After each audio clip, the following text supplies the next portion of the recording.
Hi friends, आज की इस वीडियो में बीआरबीएल के इंपॉर्टेंट और मेमोरी बेस्ड क्वेश्चन आंसर्स हम लोग डिस्कस करने वाले हैं। और ज़्यादातर क्वेश्चन आंसर्स आपके मेमोरी बेस्ड ही रहने वाले हैं आज की वीडियो में, जो ऑलरेडी आपके पूछे गए। पहला क्वेश्चन है दोस्तों, what are integrated ombudsman scheme. Integrated मतलब किसी चीज को इंटीग्रेट किया गया, मिलाया गया है। तो तीन जो पुरानी एग्जिस्टिंग स्कीम थी उनको इंटीग्रेट करके आपका इंटीग्रेटेड ओम्बड्समैन स्कीम बनाया गया। वो तीन स्कीम कौन सी थी? 2006 में जो नॉर्मल बैंकिंग के लिए जो थी वो आपका 2006 वाली एक 2018 में स्कीम लाए थे बैंकिंग ओम्बड्समैन का, वो है। तीसरा डिजिटल ट्रांजेक्शन के लिए 2019 में लाए थे। इन तीनों को 2021 में मर्ज कर दिया गया और बना दिया गया इंटीग्रेटेड ओम्बड्समैन स्कीम। ठीक है, यानी 2006 वाली जो नॉर्मल बैंकिंग कस्टमर्स के लिए था, फिर एनबीएफसी के लिए 2018 वाला, डिजिटल जो ट्रांजेक्शन है उसके लिए 2019 वाला, इन तीनों को इंटीग्रेट और मर्ज करके बनाया गया इंटीग्रेटेड ओम्बड्समैन स्कीम 2021। कहाँ कहाँ पे ये कवरेज है?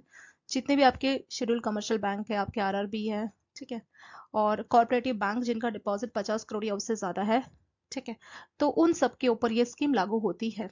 एक और बात है कि जो नॉन बैंकिंग फाइनेंशियल कंपनी है उन पे भी लागू होती है, लेकिन ये हाउसिंग फाइनेंस पे लागू नहीं होती। तो एक आपका मेमोरी बेस्ड क्वेश्चन इसी के ऊपर आया था कि किन के ऊपर आपका इंटीग्रेटेड रिम्बर्समेंट लागू नहीं होता, तो उसमें हाउसिंग फाइनेंस कंपनी का नाम था, एक शेड्यूल कमर्शियल बैंक था, एक आपका एनबीएफसी था। ठीक है, तो आंसर आपका हाउसिंग फाइनेंस कंपनी। तो हाउसिंग फाइनेंस कंपनी के ऊपर जो है ये स्कीम लागू नहीं होती है, बाकी के ऊपर ये लागू होती है। इसमें जो है अगर हम बात करें कितने तक का डिसीजन दिया जा सकता है। ठीक है, अगर हम डिसीजन की बात करें तो 20 लाख तक का डिसीजन जो है ओम्बड्समैन सुना सकता है। और 1 लाख रुपए जो मेंटल ट्रॉमा ये सब हो उसके लिए 1 लाख का अलग से वो हर्जाना के तौर पे बोल सकता है। इसका तीसरा पॉइंट है कि जो क्रेडिट जो कंपनी होती है, क्रेडिट इंफॉर्मेशन कंपनी जैसे सिबिल, इन सब के ऊपर भी ये लागू होता है। ठीक है, जो सिबिल ये होते हैं ना, क्रेडिट इंफॉर्मेशन कंपनी, उनके ऊपर भी ये लागू होता है। कौन? आपका इंटीग्रेटेड ओम्बड्समैन स्कीम। दोस्तों, वीडियो को आगे कंटिन्यू करने से पहले एक छोटी सी इन्फॉर्मेशन है। अगर आप लोगों को सीआईबी का पूरा कोर्स चाहिए तो टू हैंड्स की ऐप में आपको मिल जाएगा, जहां पे आपको चैप्टर वाइज एमसीक्यूज और आपकी पूरी की पूरी जो बुक है मैकमिलन बुक सभी सब्जेक्ट की, उनके वीडियो कोर्सेज अवेलेबल हो जाएंगे। इसके साथ अगर आपको प्रैक्टिस करनी है तो चैप्टर वाइज एमसीक्यू भी आपको अवेलेबल हो जाएगा। अगर आपको इंपॉर्टेंट क्वेश्चन आंसर, सभी सब्जेक्ट के इंपॉर्टेंट क्वेश्चन आंसर्स का पीडीएफ चाहिए तो वो भी आपको 3 मंथ्स की कोर्स में मिल जाएगा। ये आपका फ्री ऑफ कॉस्ट इसमें रहेगा। नेक्स्ट क्वेश्चन है दोस्तों, what is doctrine of ultra vires. Doctrine of ultra vires exactly क्या होता है? यहाँ पे दो चीजें होती है दोस्तों, एक होता है अल्ट्रा और एक होता है आपका इंट्रा वायरस। ठीक है, बस ये दो टर्म्स आप समझ लीजिए, आपको ये क्वेश्चन समझ में आ जाएगा और ये इंपॉर्टेंट भी है। अल्ट्रा या इंट्रा, अगर कोई चीज आप अपनी पावर में करते हैं तो उसको बोला जाएगा इंट्रा, या अगर आप कोई चीज लीगल तौर पे कर रहे हैं वो होगा आपका इंट्रा। अगर कोई चीज अपनी पावर से बाहर जाके इलीगल कोई काम कर रहे हैं तो वो होगा आपका अल्ट्रा। ठीक है, कोई भी कंपनी है मान लीजिए, उसमें कंपनी को क्या पावर दी गई है, क्या उसका ऑब्जेक्टिव है, वो सारी चीजें एमओए में लिखी होती है। ठीक है, एमओए कंपनी का मोस्ट इंपॉर्टेंट डॉक्यूमेंट है। ये बताता है क्या कंपनी का ऑब्जेक्टिव है, ठीक है, किस लिए कंपनी बनी है। एमओ में कई सारी डिटेल होती है, कंपनी का रजिस्ट्रेशन ऑफिस कहाँ पे रहेगा, कंपनी का नाम क्या रहेगा, किस ऑब्जेक्टिव किस पर्पस के लिए कंपनी काम करेगी। ये सारी की सारी इंफॉर्मेशन कंपनी के मोस्ट यूजफुल डॉक्यूमेंट जिसको बोलते हैं एमओए यानी मेमोरेंडम ऑफ एसोसिएशन। कंपनी को रजिस्टर कराने से पहले उसको अपना एमओए रजिस्टर कराना होता है। ठीक है, सो अल्ट्रा वायरस कंपनी के एमओए में मान लीजिए लिखा था कि कंपनी का ये नाम है और इसका ऑब्जेक्टिव है कि ये फूड प्रोडक्ट बनाएगी। कंपनी क्या करती है, फूड को छोड़ के मेडिसिन बनाना शुरू कर देती है। तो क्या उसको मेडिसिन के लिए पावर दी गई थी? नहीं। किसकी पावर दी गई थी? उसको फूड के लिए पावर दी गई थी। अगर उसको फूड के लिए पावर दी गई है और अगर वो फूड के प्रोडक्ट ही बना रही है, ये उसका ऑब्जेक्टिव है एज पर एमओए। अगर वो फूड के ही प्रोडक्ट बना रही है तो इसका मतलब ये इंट्रा वायरस है, मतलब ये लीगल काम कर रही है। लेकिन अगर उसके ऑब्जेक्टिव दिया गया है एमओए में एज ए फूड, क्या आप फूड के प्रोडक्ट बनाओगे, लेकिन उसने खाना छोड़ के मेडिसिन बनानी शुरू कर दी, ये हो जाएगा इलीगल यानी अल्ट्रा वायरस। तो ultra vires, doctrine of ultra vires ये बोलता है कि it is a fundamental rule of company law. It states that object of company as mentioned in MOA यानी उस डॉक्यूमेंट में लिखा था कि क्या आपका ऑब्जेक्टिव है, उसी ऑब्जेक्टिव के तहत आपको काम करने की परमिशन दी गई है। When a company exercise its power to promote or realize any of its objective stated in memorandum of association, it is called intra virus। यानी अगर कंपनी कोई भी काम अपनी पावर के तहत काम करती है with in the power of company, जो उसको पावर, जैसे होता है ना मेरे को पावर मिली है, कंपनी को पावर मिली, कहाँ लिखा है, वो लिखा है एमओए में। अगर कंपनी के एमओए में लिखा है कि कंपनी को ये पावर दी गई है और कंपनी उसी पावर के तहत काम करती है, सो उसको बोला जाता है दोस्तों इंट्रा वायरस, जो हमने यहाँ देखा था, जो कि लीगल है क्योंकि आपको ये पावर दी गई है और आप यही काम कर रहे हैं, इसको बोला जाता है इंट्रा वायरस।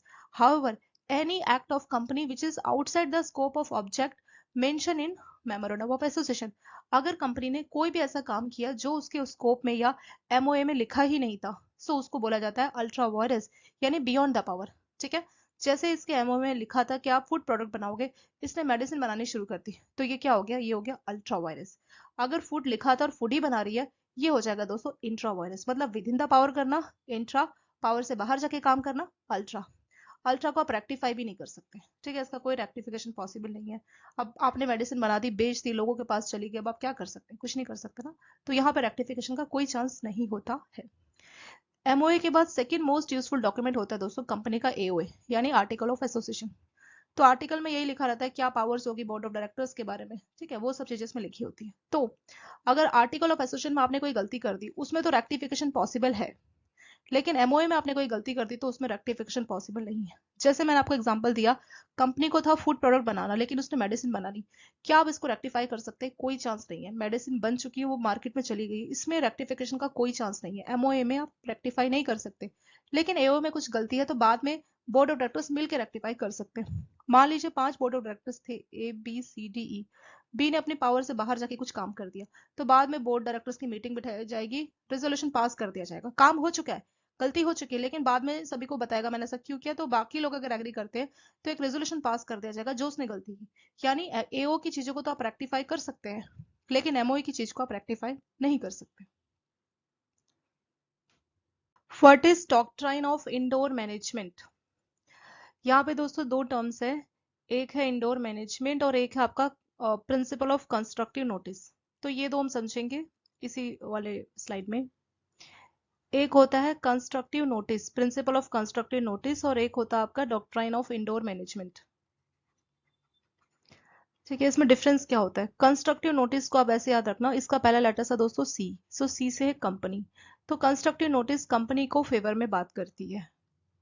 और डॉक्ट्राइन ऑफ इंडोर मैनेजमेंट, ये दोनों एक दूसरे के रिवर्स है, मतलब दो पार्टी है, एक पार्टी कंपनी को सपोर्ट कर रही है और एक पार्टी आउटसाइडर को सपोर्ट कर रही है। तो पहले आपकी कंस्ट्रक्टिव नोटिस ये कंपनी को सपोर्ट करती है, और डॉक्ट्राइन ऑफ इंडोर मैनेजमेंट ये किसको सपोर्ट करता है, ये आउटसाइडर को सपोर्ट करता है। ठीक है, अगेंस्ट कंपनी, आउटसाइडर के सपोर्ट में है।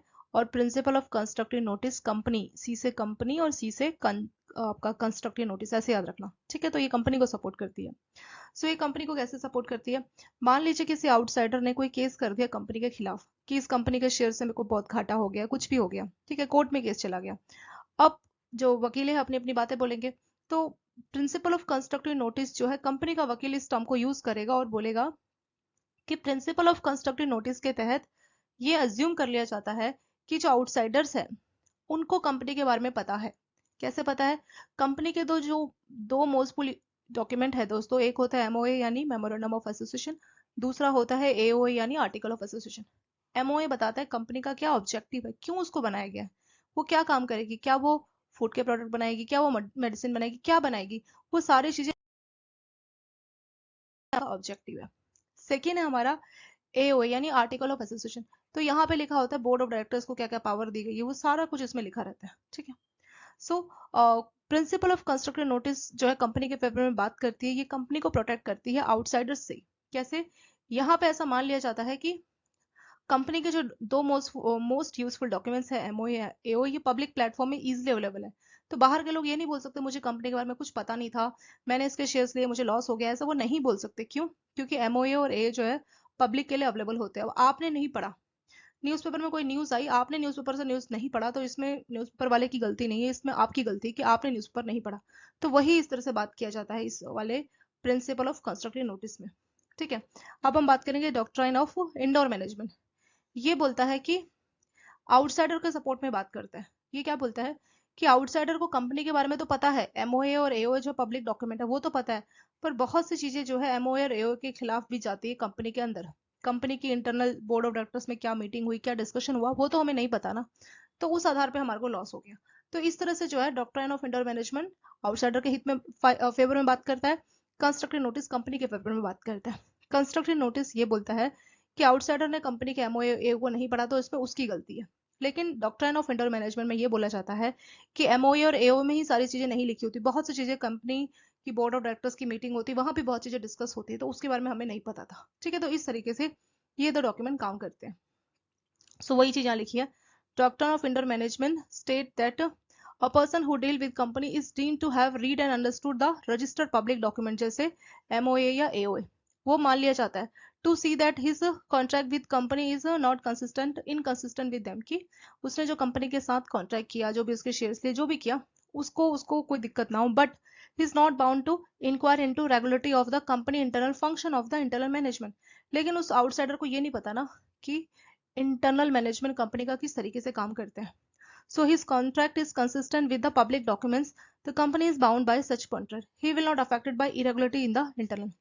So बस इसमें वही बात को बार बार रिपीट किया गया कि डॉक्ट्राइन ऑफ इंटर मैनेजमेंट में आउटसाइडर को इस तरह से प्रोटेक्ट किया जाता है कि उनको एमओए और ए के बारे में तो पता है, पर इंटरनल क्या मीटिंग हो रही है, क्या डिस्कशन हो रहा है, वो नहीं पता। ठीक है, ऐसे ही होता है प्रिंसिपल ऑफ कंस्ट्रक्टिव नोटिस, कि कंपनी को प्रोटेक्ट करता है।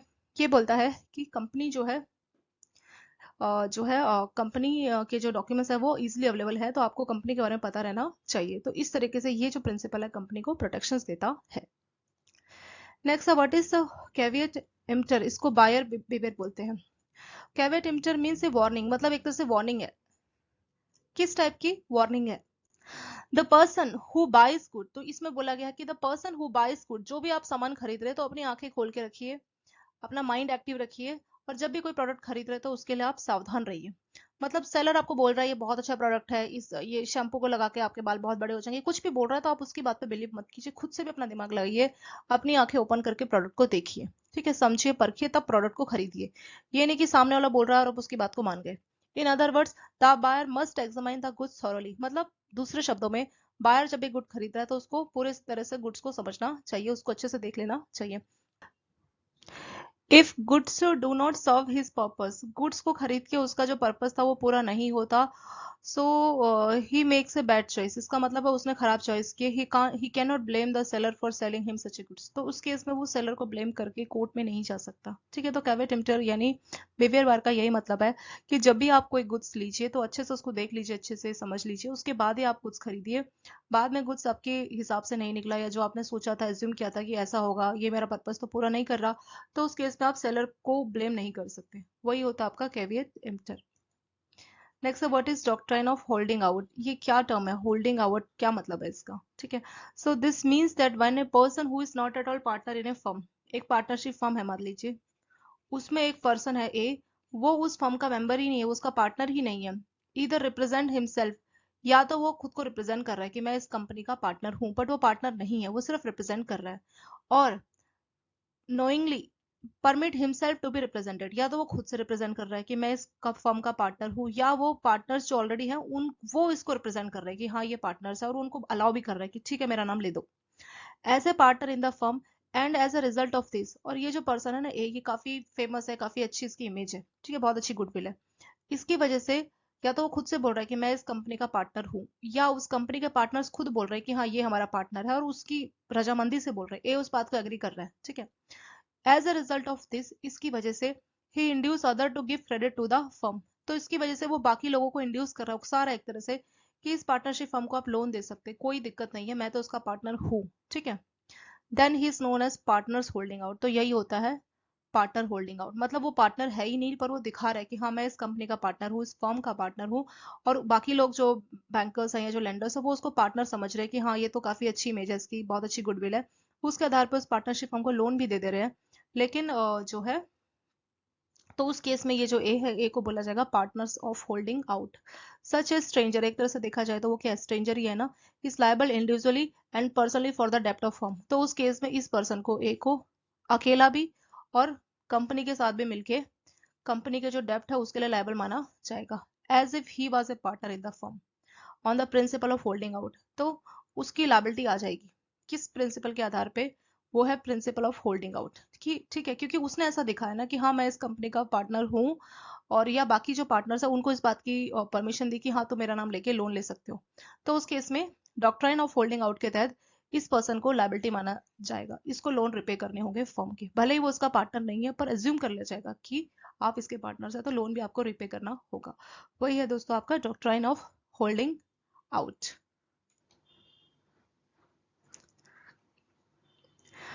नेक्स्ट क्वेश्चन है, can a minor be a partner in the partnership firm? तो क्या कोई माइनर पार्टनरशिप फर्म का पार्टनर बन सकता है?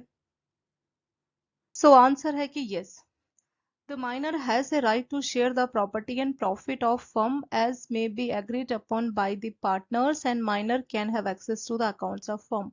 तो फर्म्स के अकाउंट का एक्सेस भी इसको दिया जा सकता है और फर्म के जो भी प्रॉफिट्स है या जो प्रॉपर्टी है उसमें भी इस माइनर को शेयर दिया जा सकता है। तो माइनर को राइट है कि वो पार्टनरशिप फर्म का पार्टनर बन सकता है।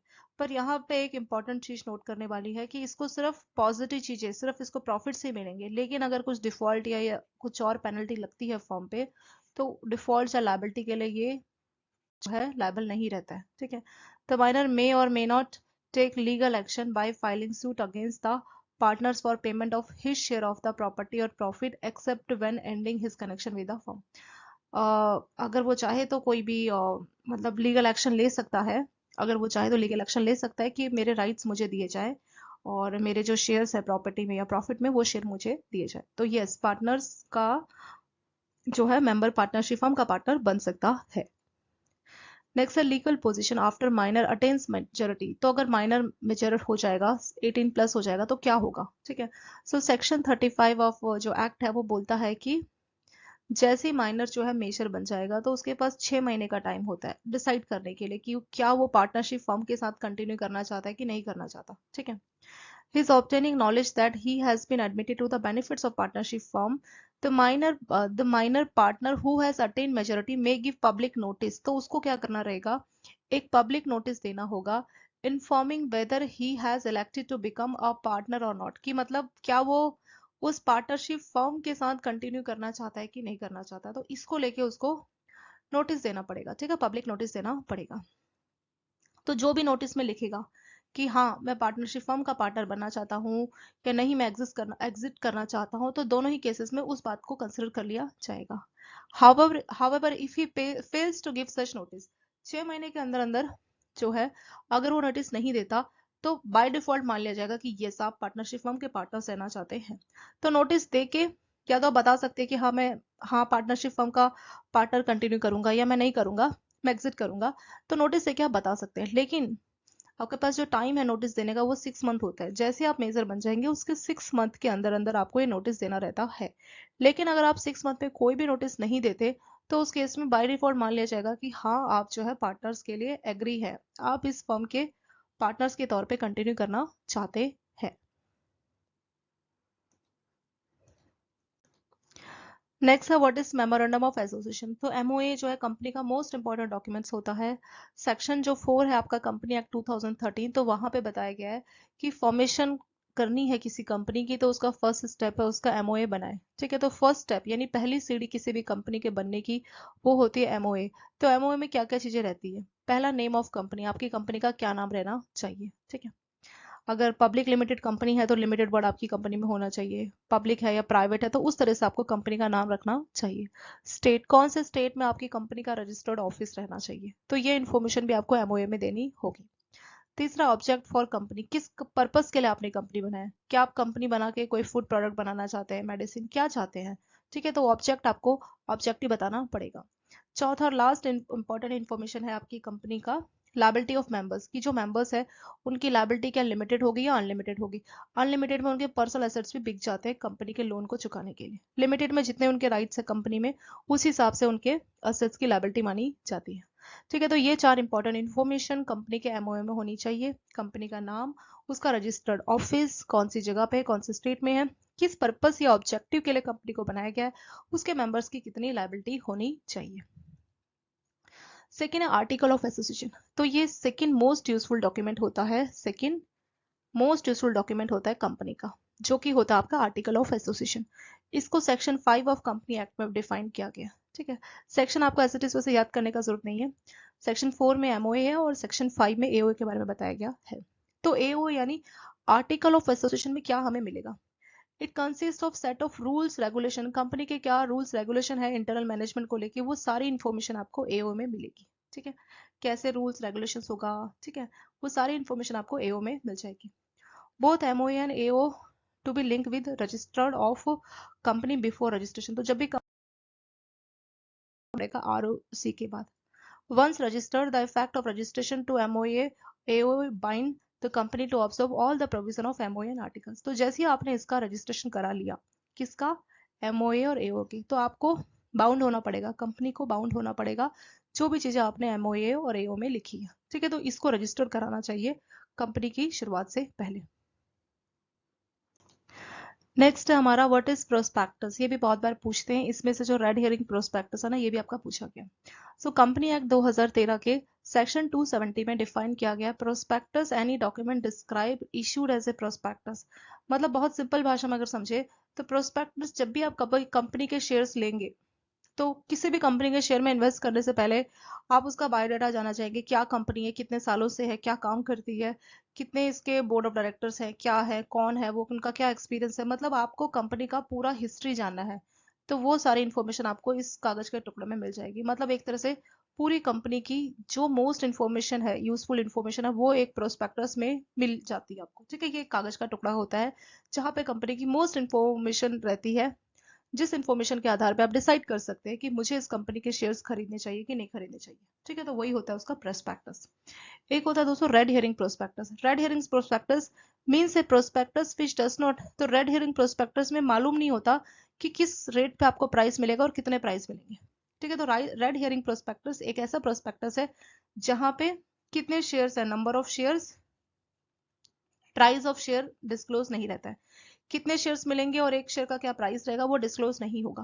रेड हेयरिंग प्रोस्पेक्टस जब कंपनी इशू करती है, वो देखेगी अरे बहुत सारे लोग हमारे शेयर्स में इंटरेस्टेड है कंपनी में, तो रेट बढ़ा देती है बाद में। ठीक है, तो इसीलिए पहले से वो रेट डिस्क्लोज नहीं करती है। वो होता है रेड हेयरिंग प्रोस्पेक्टस, जहां पे कितने शेयर्स इशू होंगे और किस रेट पे शेयर्स इशू किया जाएगा वो इन्फॉर्मेशन नहीं रहेगी।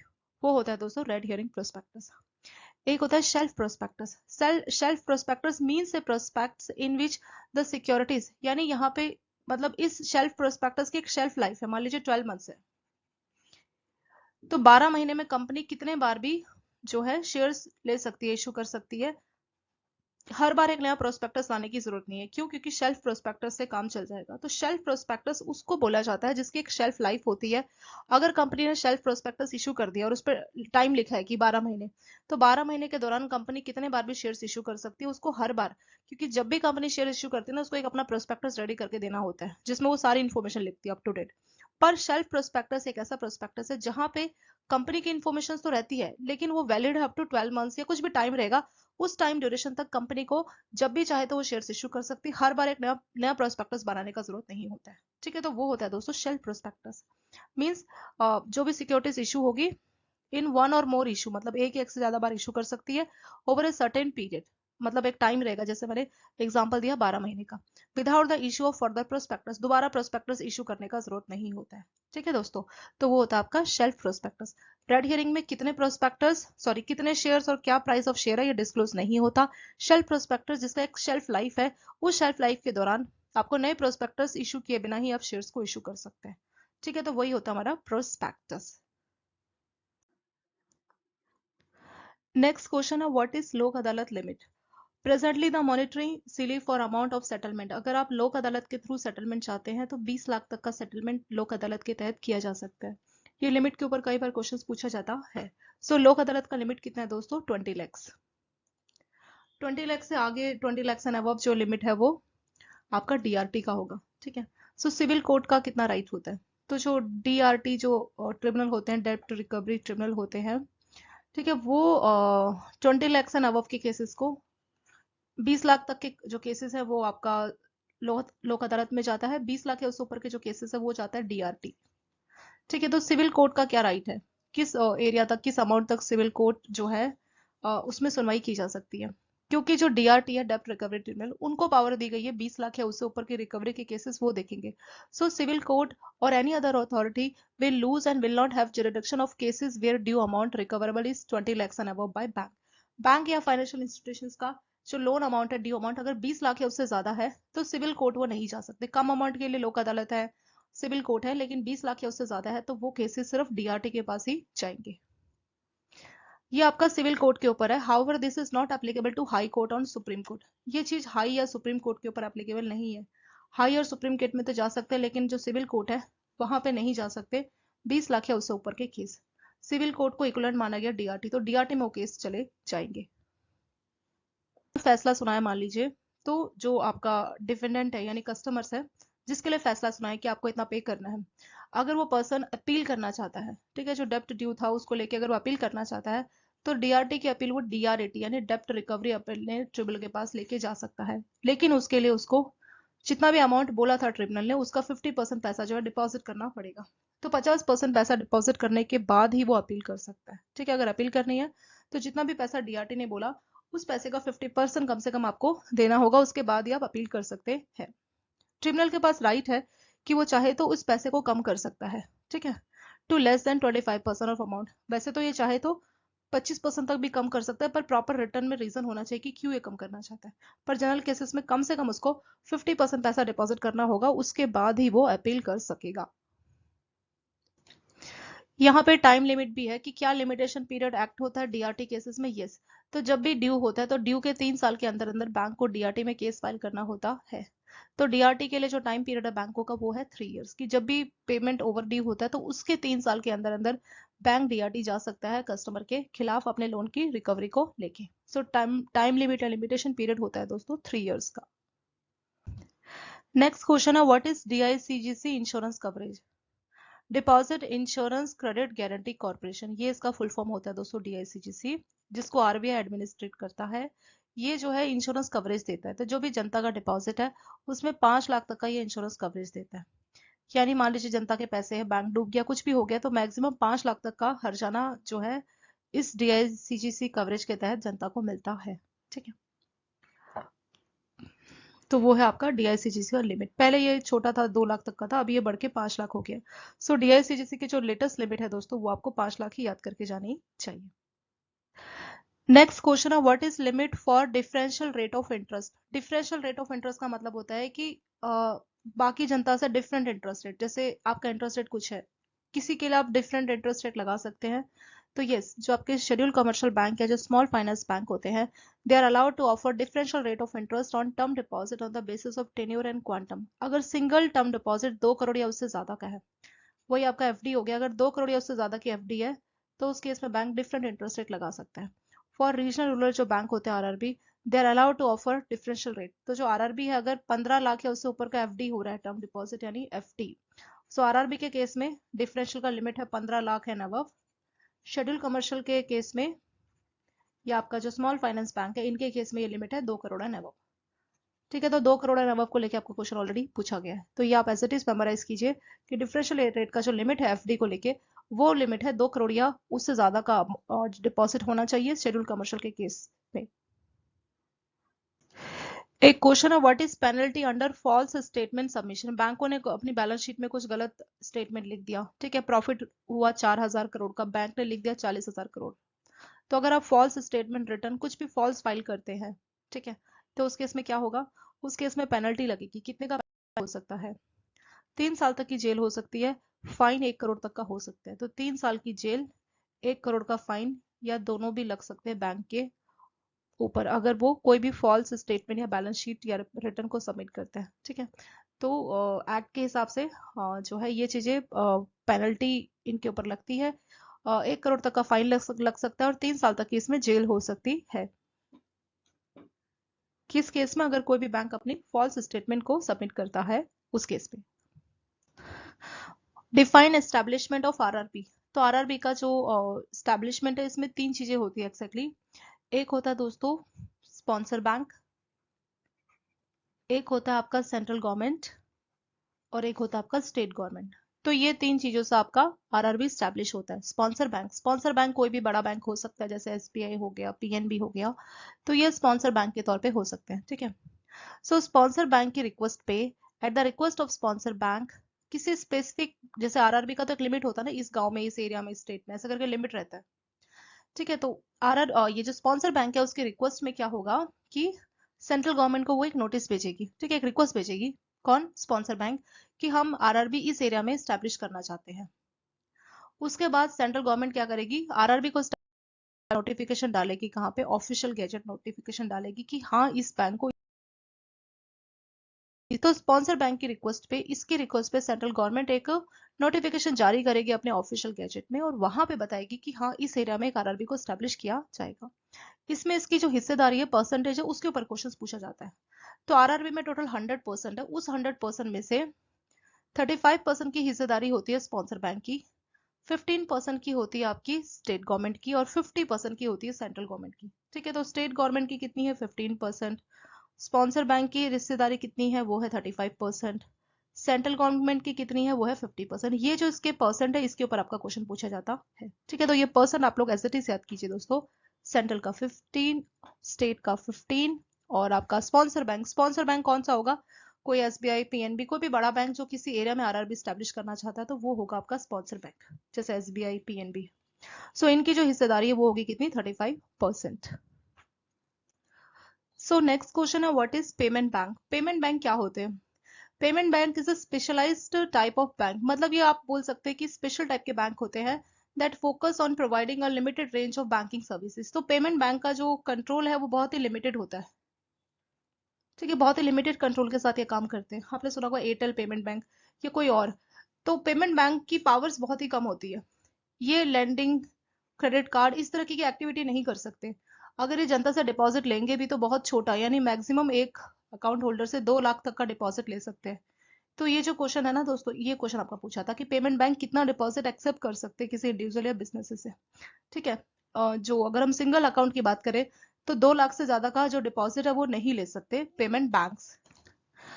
सो यहाँ पे देखेंगे कि किस टाइप की ये जो पेमेंट बैंक है, ये इनको जो है गाइडलाइंस या जो रेगुलेशन है वो रिजर्व बैंक ऑफ इंडिया के द्वारा ही दी जाती है। सो जो रेगुलेशंस है इनको भी आरबीआई ही करता है। कौन कौन सी सर्विसेज ये ऑफर करते हैं? इनकी जो सर्विसेज है वो बहुत ही रिस्ट्रिक्टिव, मतलब जैसे जो नॉर्मल बैंक है, शेड्यूल कमर्शियल या आरआरबी, जो नॉर्मल बैंक है उनसे बहुत ही कम पावर इनके पास होती है, बहुत ही कम सर्विसेज ये दे सकते हैं। जैसे जनता से डिपॉजिट लेना, और उसकी भी लिमिट होती है कि इस लिमिट तक आप जनता से डिपॉजिट ले सकते हैं। तो प्रीपेड जो इंस्ट्रूमेंट होते हैं जैसे मोबाइल वॉलेट, ये सब चीजें पेमेंट बैंक इशू कर सकते हैं। ठीक है, डोमेस्टिक या क्रॉस बॉर्डर का रिमिटेंस ये करवा सकते हैं, internet banking, ATM, debit card.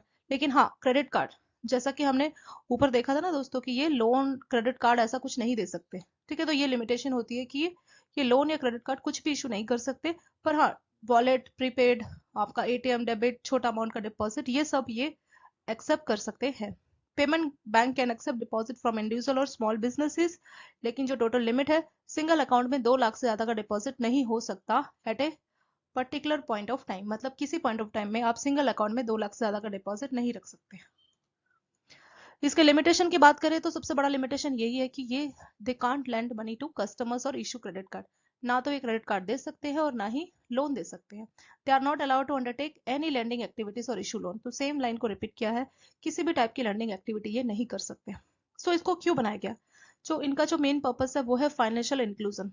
Payment bank जो है, फाइनेंशियल इंक्लूजन मतलब दूर दराज के एरियाज, गांव जहाँ पे ये बैंकों की ब्रांचेस नहीं होती, रूरल या जो रिमोट एरियाज है, वहां पे पेमेंट बैंक जो है अच्छा सपोर्ट देने का काम करते हैं।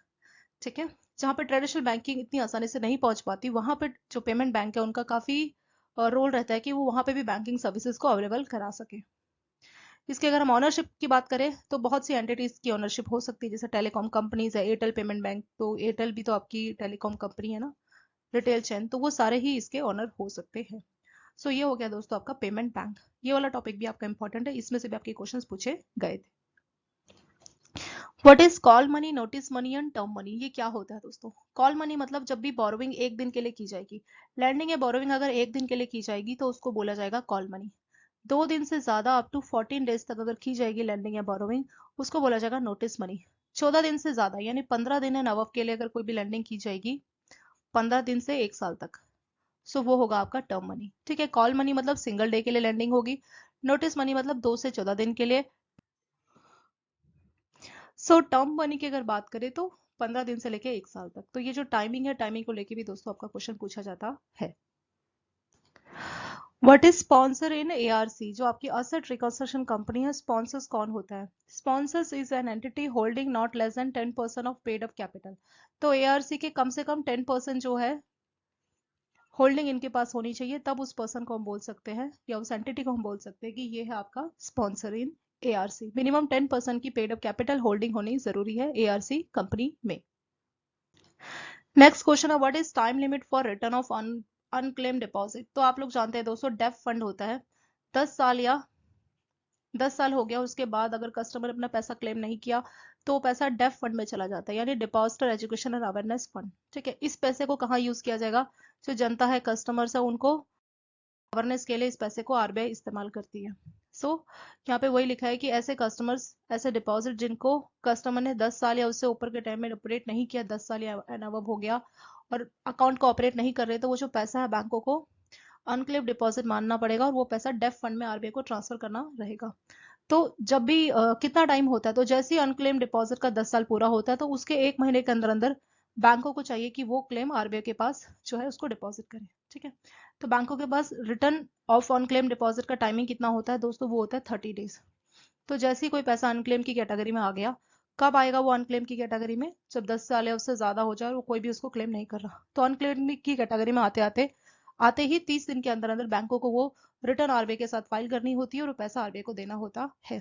आरबीआई का एक फंड है डेफ यानी डिपॉजिटर एजुकेशन अवेयरनेस फंड, वहां पे इस पैसे को बैंकों को भेजना होता है विद इन 30 डेज। जैसे ही कंफर्म हो गया कि हाँ ये एक अनक्लेम डिपॉजिट है, तो 30 दिन के अंदर अंदर रिटर्न फाइल करके बैंकों को आरबीआई को पैसा डेफ वाले फंड में ट्रांसफर करना रहता है। नेक्स्ट है what is right of information act 2005। तो आरटीआई यानी राइट टू इंफॉर्मेशन एक्ट 2005 में आया था। तो इसका पर्पस क्या है, कोई भी पब्लिक डिपार्टमेंट है, गवर्नमेंट ऑर्गेनाइजेशन है, उनसे अगर जनता को कोई इन्फॉर्मेशन चाहिए तो आरटीआई के तहत वो इस इन्फॉर्मेशन को क्लेम कर सकती है। ठीक है, तो इससे क्या फायदा होता है, इससे ये फायदा होता है कि ट्रांसपेरेंसी को ये बढ़ावा देता है। जो भी आपका पब्लिक अथॉरिटीज है, ठीक है, जहाँ पे कोई करप्शन है, तो वैसी जगह पे अगर आप कोई इन्फॉर्मेशन मांगना चाह रहे हैं और आरटीआई एक्ट के तहत आपको इन्फॉर्मेशन मिल रही है, तो इससे ट्रांसपेरेंसी और अकाउंटेबिलिटी को बढ़ावा दिया जाता है। तो आरटीआई के लिए क्या रहता है, एक नॉमिनल सा फी रहता है जो कि होता है सिर्फ 10 रुपए का। ठीक है, तो 10 रुपए का फी पे करके आप आरटीआई के लिए क्लेम कर सकते हैं, कोई भी इंफॉर्मेशन आप ले सकते हैं। तो पब्लिक अथॉरिटीज के पास टाइम होता है कि जब भी कोई इन्फॉर्मेशन उनसे मांगी जाएगी तो 30 दिन के अंदर अंदर उनको वो इन्फॉर्मेशन अवेलेबल करानी होती है एज पर आरटीआई एक्ट। अगर किसी पर्सन की लाइफ या लिबर्टी का सवाल है तो उस केस में टाइम लिमिट होता है 48 आवर्स। तो ये टाइम लिमिट को लेकर क्वेश्चन आपका पूछा गया। तो आरटीआई में जो फीस है वो रहता है 10 रुपए का। अगर कोई पर्सन की लाइफ या लिबर्टी का सवाल है, जिंदगी का सवाल है, तो ऐसे में आरटीआई के तहत 48 आवर्स में इन्फॉर्मेशन देनी होगी। नॉर्मल केस की बात करें तो 30 डेज में इन्फॉर्मेशन अवेलेबल करानी होगी। सो वही है दोस्तों आपका आरटीआई एक्ट। नेक्स्ट है what is bankers lien. Bankers lien मतलब lien is a right of bankers to retain possession of goods और securities owned by debtors until the डेब्ट due from the customer is paid. यानी बैंकों के पास पूरा right है कि कोई भी गुड्स या सिक्योरिटीज है उसको बैंक अपनी कस्टडी में रख सकता है, अपने पास रख सकता है, कब तक, जब तक कि कस्टमर उसके लोन, बैंक के लोन की रिपेमेंट नहीं कर देता। ठीक है, तो वो होता है आपका बैंकर्स लेन। मतलब बैंक क्या कर रहा है, मतलब एक तरह से बैंकों को राइट मिल गया कि अगर कस्टमर लोन को रिपे नहीं कर रहा तो बैंक उसको बेच भी सकता है। ठीक है, जैसे कोई गोल्ड ऑर्नामेंटल्स है, गोल्ड लोन को आपने प्लेज किया, गोल्ड है आपके पास, तो गोल्ड में क्या है, अगर कस्टमर गोल्ड नहीं रिपे करेगा तो बैंकों के पास राइट्स है कि वो उस गोल्ड को सेल करके अपने लोन को रिकवर भी कर सकता है। तो बैंकर्स लीन मतलब बैंकों का राइट है कि वो गुड्स को या सिक्योरिटीज को अपने पास रख सकता है, किस केस में, अगर कस्टमर अपने लोन के ड्यू की रिकवरी बैंकों को नहीं देता है। ठीक है, लोन यानी टाइमली रिपे नहीं करता है। एक होता है what is set of. Set of मतलब बैंकों का राइट है। आप लोग देखते हैं ना कि कोई कस्टमर अगर लोन को रिपे नहीं करता तो क्या होता है, तो आप देखते हैं उसके सेविंग बैंक में या कस्टमर के करंट अकाउंट में कुछ पैसा है तो उसको आप ट्रांसफर कर देते हैं लोन में। तो देखा जाए तो कस्टमर ने कोई वाउचर नहीं दिया, कोई चेक नहीं दिया, उसके बावजूद भी आप क्या कर रहे हैं, उसके सेविंग बैंक का पैसा अपने लोन में ट्रांसफर कर रहे हैं। तो कस्टमर कुछ नहीं बोल सकता, क्यों, क्योंकि यहाँ बैंकों का सेट ऑफ का राइट है। सो सेट ऑफ का राइट है कि बैंक अपने लोन की रिकवरी के लिए कस्टमर का जो सेविंग बैंक या कोई भी क्रेडिट बैलेंस है उसको अपने डेबिट बैलेंस में ट्रांसफर कर सकता है। तो वही होता है आपका right of set of. Set of मतलब बैंकों का राइट है कि अपने लोन की रिकवरी के लिए कहीं पे क्रेडिट बैलेंस है, फंड है, तो बैंक अपने लोन में उसको ट्रांसफर कर सकता है। What is limit for district, state and national consumer dispute redressal commission. ठीक है, तो लिमिट क्या है दोस्तों, डिस्ट्रिक्ट का लिमिट है 50 लाख, यानी गुड्स या सर्विसेज का कॉस्ट 50 लाख से ज्यादा नहीं होना चाहिए। सो वो सारे केसेस डिस्ट्रिक्ट के पास जाते हैं।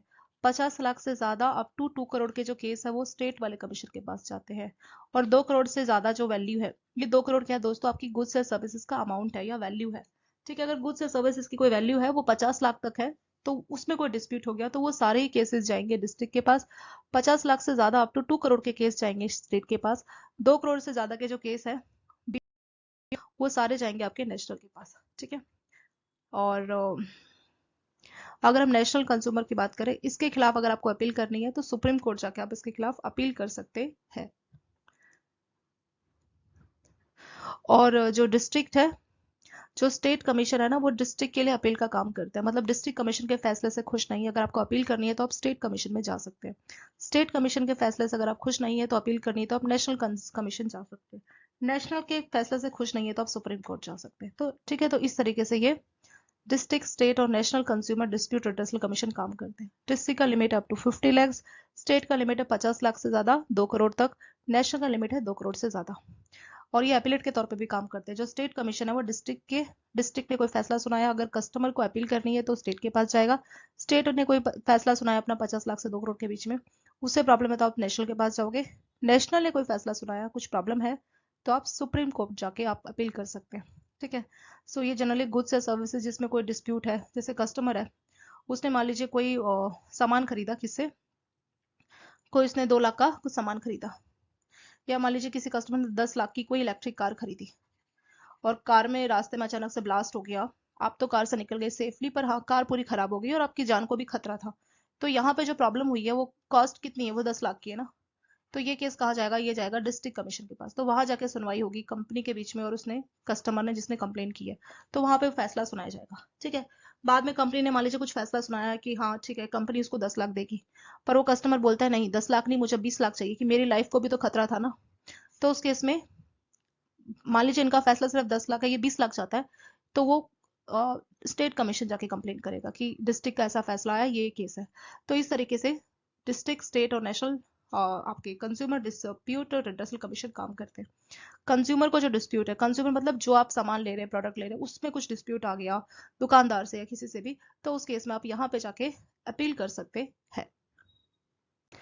What is minimum number of directors in A company? Company में कितने डायरेक्टर्स हो सकते हैं दोस्तों, डिपेंड करता है किस टाइप की कंपनी है। ठीक है, क्या वो पब्लिक कंपनी है, क्या वो प्राइवेट है, क्या वो 1 पर्सन है, किस टाइप की कंपनी है। अगर वो पब्लिक कंपनी है तो उसमें मिनिमम 3 डायरेक्टर्स हो सकते हैं। ये वाला क्वेश्चन आपका पूछा गया था दोस्तों। ठीक है, जो पब्लिक कंपनी है उसमें कम से कम 3 डायरेक्टर होंगे। अगर प्राइवेट है तो उसमें कम से कम 2 डायरेक्टर होंगे। और 1 पर्सन कंपनी है तो उसमें कम से कम 1 डायरेक्टर होना जरूरी है। मैक्सिमम की अगर हम बात करें तो मैक्सिमम 15 डायरेक्टर्स हो सकते हैं। ठीक है, मैक्सिमम डायरेक्टर्स आपके 15 हो सकते हैं। What is a private company? Private company is defined under section 3 of company act 1956। ठीक है, 1956 का कंपनी एक्ट या नए वाला जो 2000 आपका 2013 का कंपनी एक्ट है, उसके सेक्शन 3 में जो है कंपनी जो है प्राइवेट कंपनी को डिफाइन किया गया। ठीक है, तो प्राइवेट कंपनी को क्या क्या रिस्ट्रिक्शंस होती है? Transfer of shares, private company has a share capital. So जो भी शेयर्स है वो रिस्ट्रिक्शंस होता है कि ये जो है शेयर्स को ट्रांसफर बाहर नहीं किया जा सकता। ठीक है, इसके जो मेंबर है वो मैक्सिमम 200 मेंबर्स है। यही मेंबर्स के अलावा बाहर से कोई जो पर्सन है उनमें इनके शेयर्स को ट्रांसफर नहीं किया जा सकता। सेकेंड है restrict the number of members. Private की बात करें तो यहाँ पे जो नंबर ऑफ मेंबर्स है मैक्सिमम 200 हो सकते हैं। तो प्राइवेट कंपनी के मैक्सिमम 200 मेंबर्स हो सकते हैं और इसके शेयर बस इसी मेंबर्स में आपस में जा सकते हैं, बाहर जो है इसको आप ट्रांसफर नहीं कर सकते। ठीक है, तो वो होगा आपका प्राइवेट कंपनी। ऐसे ही होता है पब्लिक कंपनी। पब्लिक कंपनी क्या होती है?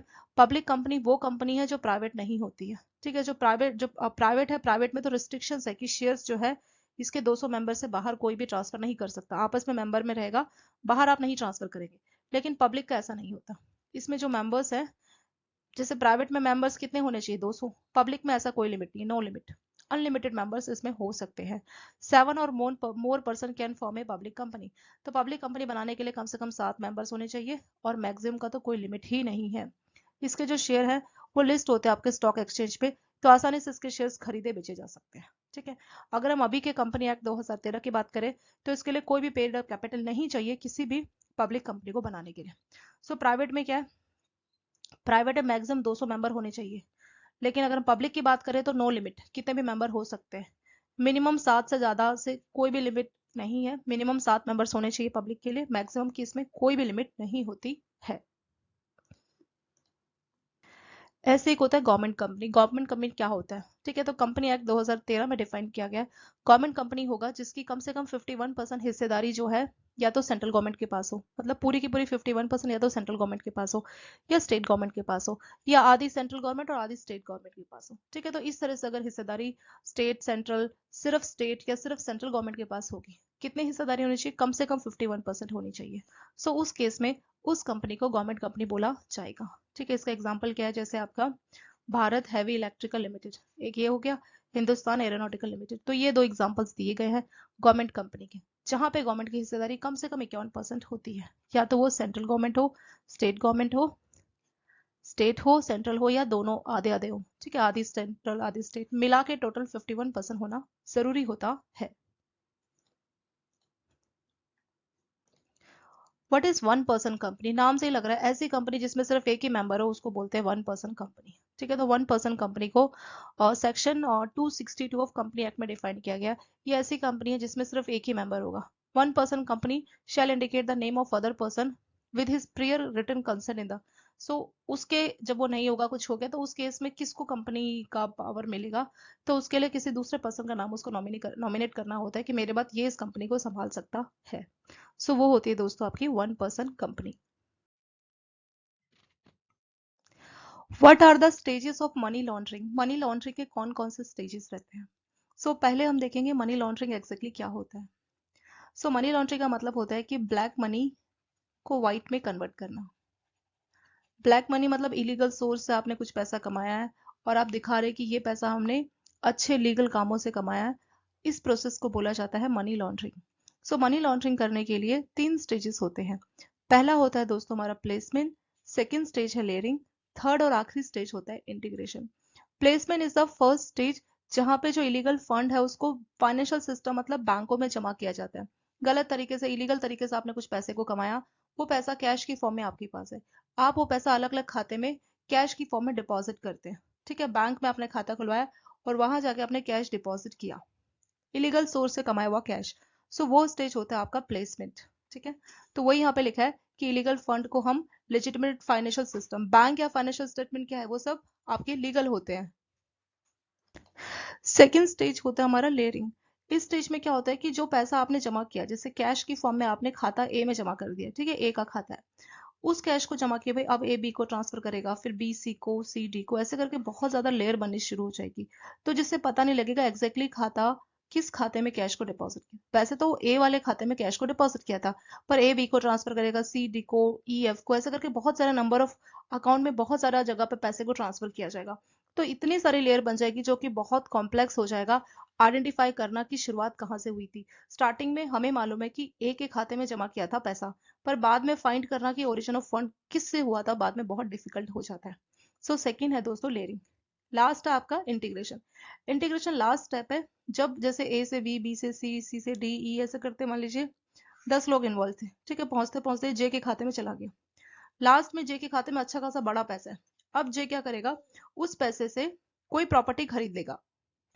मान लीजिए जे के खाते में 50 लाख रुपए जमा है। अब जे क्या करेगा, 50 लाख का टैक्स पे करके 50 लाख की कोई प्रॉपर्टी खरीद लेगा, ठीक है, हाउस का रजिस्ट्रेशन करा लेगा।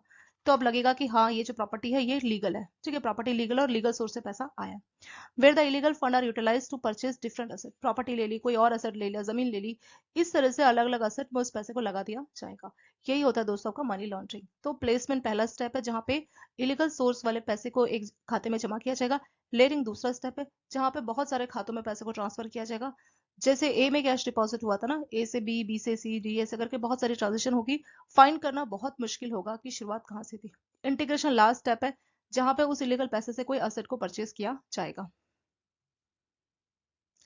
अगर इसके हम पनिशमेंट की बात करें तो अगर जो मनी लॉन्ड्रिंग अगर की जाती है तो उसके लिए 3 से 7 साल तक की जेल होती है, 3 years to 7 years, और यहाँ पे आपके ऊपर फाइन भी लगाया जा सकता है, ठीक है। तो 3 to 7 years की जेल और फाइन, वो होता है हमारा मनी लॉन्ड्रिंग का पेनल्टी। नेक्स्ट क्वेश्चन देखेंगे, what is penalty for dishonour of cheques. अगर बैंकों के जो चेक्स है कस्टमर्स डिफॉल्ट करता है, उसको डिसऑनर नहीं किया जाता, तो क्या पेनल्टी लगती है।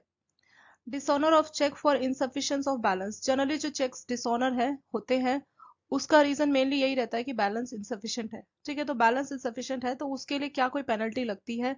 जी हाँ दोस्तों, उसके लिए पेनल्टी लगती है, जो कि है कितना, 2 साल की जेल हो सकती है, और जो भी अमाउंट है चेक का उसका डबल अमाउंट तक का fine as a penalty customer को पे करना पड़ सकता है। ठीक है, तो पनिशमेंट की अगर हम बात करें so it is extended to 2 years, मतलब 2 साल की जेल हो सकती है, और विद फाइन विच में extend to twice the amount of cheque, मतलब जो भी चेक का अमाउंट है उसको डबल कर दीजिए, उतने अमाउंट तक का फाइन लग सकता है, और बोथ मतलब 2 साल की जेल भी हो जाएगी और डबल अमाउंट का आपको फाइन भी लग जाएगा। ठीक है, तो ये पेनल्टी होती है हमारा डिसऑनर ऑफ चेक करने पे। ये पेनल्टी का प्रोविजन कहाँ पे है? सेक्शन 138 ऑफ नेगोशिएबल इंस्ट्रूमेंट जो एक्ट है उसके सेक्शन 138 में इस पेनल्टी का प्रोविजन दिया गया है। तो ये भी आपका काफी कॉमनली आस्क्ड क्वेश्चन है, बहुत बार एग्जाम में पूछ लिया जाता है। नेक्स्ट है what is contract of indemnity. What is contract of indemnity, ये क्या होता है? इंडेमिनिटी ये जो वर्ड है दोस्तों इसका मतलब होता है save from loss. So contract of indemnity क्या है? Contract of indemnity is a contract, ये ऐसा कॉन्ट्रैक्ट है by which one party promise to save the other from loss. इसमें एक पार्टी, मान लीजिए दो पार्टीज है ए और बी, इसमें ए जो है बी को प्रॉमिस करती है कि अगर तुम्हें कोई लॉस हो गया बी को तो मैं तुम्हारे लॉस का हर्जाना भरूंगा। ठीक है, तो यानी ये जो ए है, ए बी को बोल रहा है कि अगर कुछ तुम्हें लॉस होगा तो मैं उस लॉस के लिए तुम्हारे को इंडेमिनिटी दे रहा हूँ, यानी कि लॉस से तुम्हें बचाऊंगा। This loss either can be by conduct of promisor himself or conduct of any other person. B को जो भी लॉस हुआ या तो वो ए की वजह से हो सकता है या किसी और पर्सन की वजह से भी हो सकता है। दोनों ही केसेस में ए बी को प्रॉमिस कर रहा है कि तुम्हें मेरी वजह से या किसी और की वजह से कोई भी लॉस होता है, मान लीजिए मेरी वजह से तुम्हारा 1 लाख का नुकसान हो गया, 1 लाख का, तो मैं तुम्हें 1 लाख रुपए दूंगा। ठीक है, तो जो लॉस है लॉस से वो बचा रहा है, सेव फ्रॉम लॉस। तो बी को जो 1 लाख का लॉस हो सकता था, ए ने जब उसको इंडेमिनिटी दिया तो इसका मतलब वो 1 लाख का लॉस अब ए बी को देगा वो पैसे, और बी अपने लॉस को भरेगा। ठीक है, तो वही होता है हमारा contract of indemnity. Promisor is called indemnifier. तो यहाँ पे ए जो प्रॉमिस कर रहा है इसको आप प्रोमिसर बोल सकते हैं या इसको इंडेमिनिफायर भी बोल सकते हैं। The essence of any contract of indemnity is that assured must proof A loss. लेकिन इस केस में जो बी है, बी को प्रूफ करना पड़ेगा कि हाँ उसको लॉस हुआ है, उसके बाद ए उसको पैसे देगा। ठीक है, तो वही होता है हमारा कॉन्ट्रैक्ट ऑफ इंडेमिनिटी, जिसमें दो पार्टीज होती है। एक पार्टी दूसरे से वादा करती है कि अगर मेरी वजह से तुम्हें किसी भी टाइप का कोई लॉस हो गया तो उस लॉस से मैं तुम्हें बचाऊंगा। इसमें दो पार्टीज है, एक जो वादा करता है और दूसरा जिसके लिए किया जाता है। तो जो वादा या प्रॉमिस करता है उसे इंडेमिनिफायर या प्रॉमिसर बोला जाता है, और जिसके लिए वादा किया जाता है उसको प्रॉमिसी या इंडेमिनिफाइड होल्डर भी बोला जा सकता है। नेक्स्ट है what is contract of guarantee. Contract of guarantee क्या होता है? A contract of guarantee is a contract, ये ऐसा कॉन्ट्रैक्ट है टू परफॉर्म द प्रॉमिस और discharge the liability of a third person in case the latter default. यानी इसमें क्या होता है, मान लीजिए आप कोई पेंशन लोन देने जा रहे हैं। ठीक है, बैंक कोई क्या कर रहा है, कस्टमर को पेंशन लोन दे रहा है। अभी कस्टमर का एज ज्यादा है, मान लीजिए 65 साल है या 66 साल है, तो एज ज्यादा है तो कुछ मालूम नहीं कब क्या हो जाए।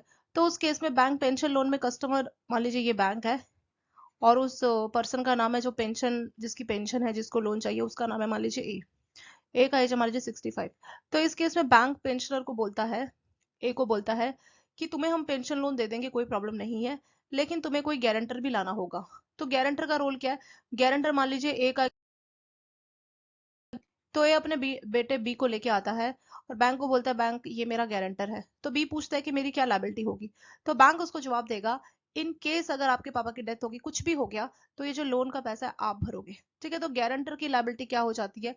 गारंटर की लायबिलिटी हो जाती है कि इन केस अगर ये जो पर्सन है ए डिफॉल्ट करता है या बैंक का लोन नहीं रिपे करता, तो उस केस में बी को, उसके बेटे को जो कि गारंटर है, उसको बैंक का लोन पे करना होगा। तो बैंकों को क्या फायदा है? बैंकों को सबसे बड़ा फायदा यही है कि बैंकों को एक गारंटी मिल गई, अगर ए लॉस नहीं, सॉरी लोन नहीं रिपे कर पाया तो बी कर देगा। ठीक है, तो बैंकों के लिए एक एक्स्ट्रा गारंटी मिल जाती है, इससे उनके लोन की सिक्योरिटी रहती है कि हाँ अगर चलो एक ए डिफॉल्ट कर गया तो कोई नहीं, बी से तो पैसा मिल ही जाएगा। ठीक है, गारंटी इधर ये ऑरल भी हो सकती है, रिटर्न भी हो सकती है। अगर हम बैंकों की बात करें तो पक्के से ये रिटर्न में होती है, पर पहले या बहुत से गांव में अभी भी ऐसा है कि ऑरली गारंटी दे दी जाती है, मतलब बोल दिया जाता है कि हाँ इसको मेरी गारंटी पे रख लो या इसको मेरी गारंटी पे ये दे दो। ठीक है, तो ऑरली हो सकती है, रिटर्न भी हो सकती है। The person who give the guarantee, तो जो गारंटी दे रहा है उसको बोलते हैं श्योरिटी। तो इस केस में जो बी है सन, उसको बोला जाएगा श्योरिटी। क्यों? क्योंकि वो गारंटी दे रहा है कि हाँ अगर पापा ने लोन नहीं पे किया तो मैं पे करूंगा। The person in respect of whose default the guarantee is given is called principal debtor. तो जिसके रिस्पेक्ट में गारंटी दी जाती है वो होता है प्रिंसिपल डेटर। तो यहाँ पे जो उनके पिताजी है वो होंगे principal debtor. The person to whom guarantee is given is called creditor या बेनिफिशियरी। तो जिसको गारंटी दी जा रही है, बैंक को बोला जा रहा है ना, तो बैंक होगा या तो क्रेडिटर या बेनिफिशियरी। तो गारंटी में तीन पार्टीज होती है, एक होता है श्योरिटी, एक होता है प्रिंसिपल डेटर, और एक होता है बेनिफिशियरी या फिर क्रेडिटर। बेनिफिशियरी या क्रेडिटर हमेशा बैंक जिसने लोन दिया है, श्योरिटी वो जो गारंटी दे रहा है, और जिसके लिए गारंटी दी जा रही है वो पर्सन होगा आपका प्रिंसिपल डेटर। तो तीन पार्टीज होती है गारंटी में। इस टर्म्स को लेके दोस्तों कि प्रिंसिपल डेटर कौन है, श्योरिटी कौन है, ठीक है, या बेनिफिशियरी कौन है, इस तरह से टर्म्स को लेके भी क्वेश्चंस आपके आ जाते हैं। Next, what is partnership? Partnership क्या है? So section 4 of partnership act 1932। तो जो पार्टनरशिप का एक्ट है 1932, उसके सेक्शन 4 में डिफाइन किया गया है पार्टनर्स क्या है। It define a partnership partner firm name as follow. Partnership is the relation between persons who have agreed to share the profit of business carried on by all or any of them acting for all। Partnership एक ऐसा contract है जो लोगों के बीच में होता है। मतलब जनरली ये होगा क्या कि मान लीजिए ए और बी दो है, मिनिमम पार्टनरशिप बनाने के लिए कम से कम दो लोग होना जरूरी है, ठीक है। तो ए और बी है, ए और बी कोई बिजनेस खोलते हैं और फिर एग्री करते हैं, कोई एग्रीमेंट बना लेते हैं। जनरली उस एग्रीमेंट को बोला जाता है पार्टनरशिप डीड। तो पार्टनरशिप डीड बना लेते हैं, वहां पे लिखा होता है कि ए बी के क्या क्या राइट्स है, ठीक है, कितना कितना प्रॉफिट इनको मिलेगा, क्या क्या होगा, तो वो सारी चीजें पार्टनरशिप डीड में मेंशन रहती है। प्रॉपर इसमें स्टैम्प ड्यूटी भी रहती है और दोनों के साइन रहते हैं, सील और साइन, ठीक है। तो उस तरह से आपकी पार्टनरशिप जो है पूरी की जाती है। तो पार्टनरशिप एक तरीके का एग्रीमेंट है जो लोग आपस में करते हैं ताकि कोई भी बिजनेस, चाहे वो सभी मिलके बिजनेस चला रहे हैं या कोई एक पर्सन उनके बिहाफ पे बिजनेस चला रहा है, तो वो आपस में प्रॉफिट को शेयर करेंगे, ठीक है। अगर प्रोप्राइटर है तो आप अकेले मालिक है, किसी के साथ प्रॉफिट शेयर करने का कोई जरूरत नहीं है। लेकिन अगर आप पार्टनर्स है तो आपका जो भी प्रॉफिट रहेगा उसमें पार्टनर्स का भी प्रॉफिट का जो है शेयरिंग यानी हिस्सेदारी रहती है। कितने टाइप की पार्टनरशिप होती है, तो इसके ऊपर भी क्वेश्चंस पूछा गया है दोस्तों, ठीक है। तो पार्टनरशिप तीन टाइप की होती है। एक है आपका पार्टनरशिप एट विल, दूसरा है पार्टनरशिप फॉर फिक्स पीरियड, तीसरा है particular partnership. Partnership at will का क्या मतलब है?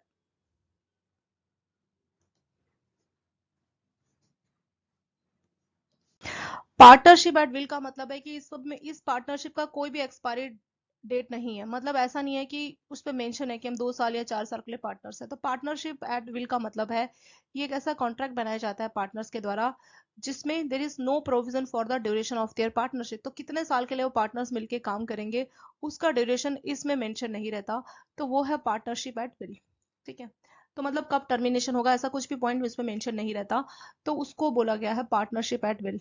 Partnership at will can be dissolve. तो इस टाइप की पार्टनरशिप फर्म को डिसॉल्व करना चाहे तो कर सकते हैं, लेकिन पार्टनर्स को नोटिस देना पड़ेगा रिटर्न में, बाकी पार्टनर्स को, कि मैं अब इस पार्टनरशिप फर्म को डिसॉल्व यानी बंद करना चाह रहा हूँ, उसका हिस्सा नहीं रहना चाह रहा। तो उस केस में पार्टनरशिप एट विल जो है डिसॉल्व हो जाते हैं। डिसॉल्व मतलब वो पार्टनरशिप खत्म हो गई है, ठीक है।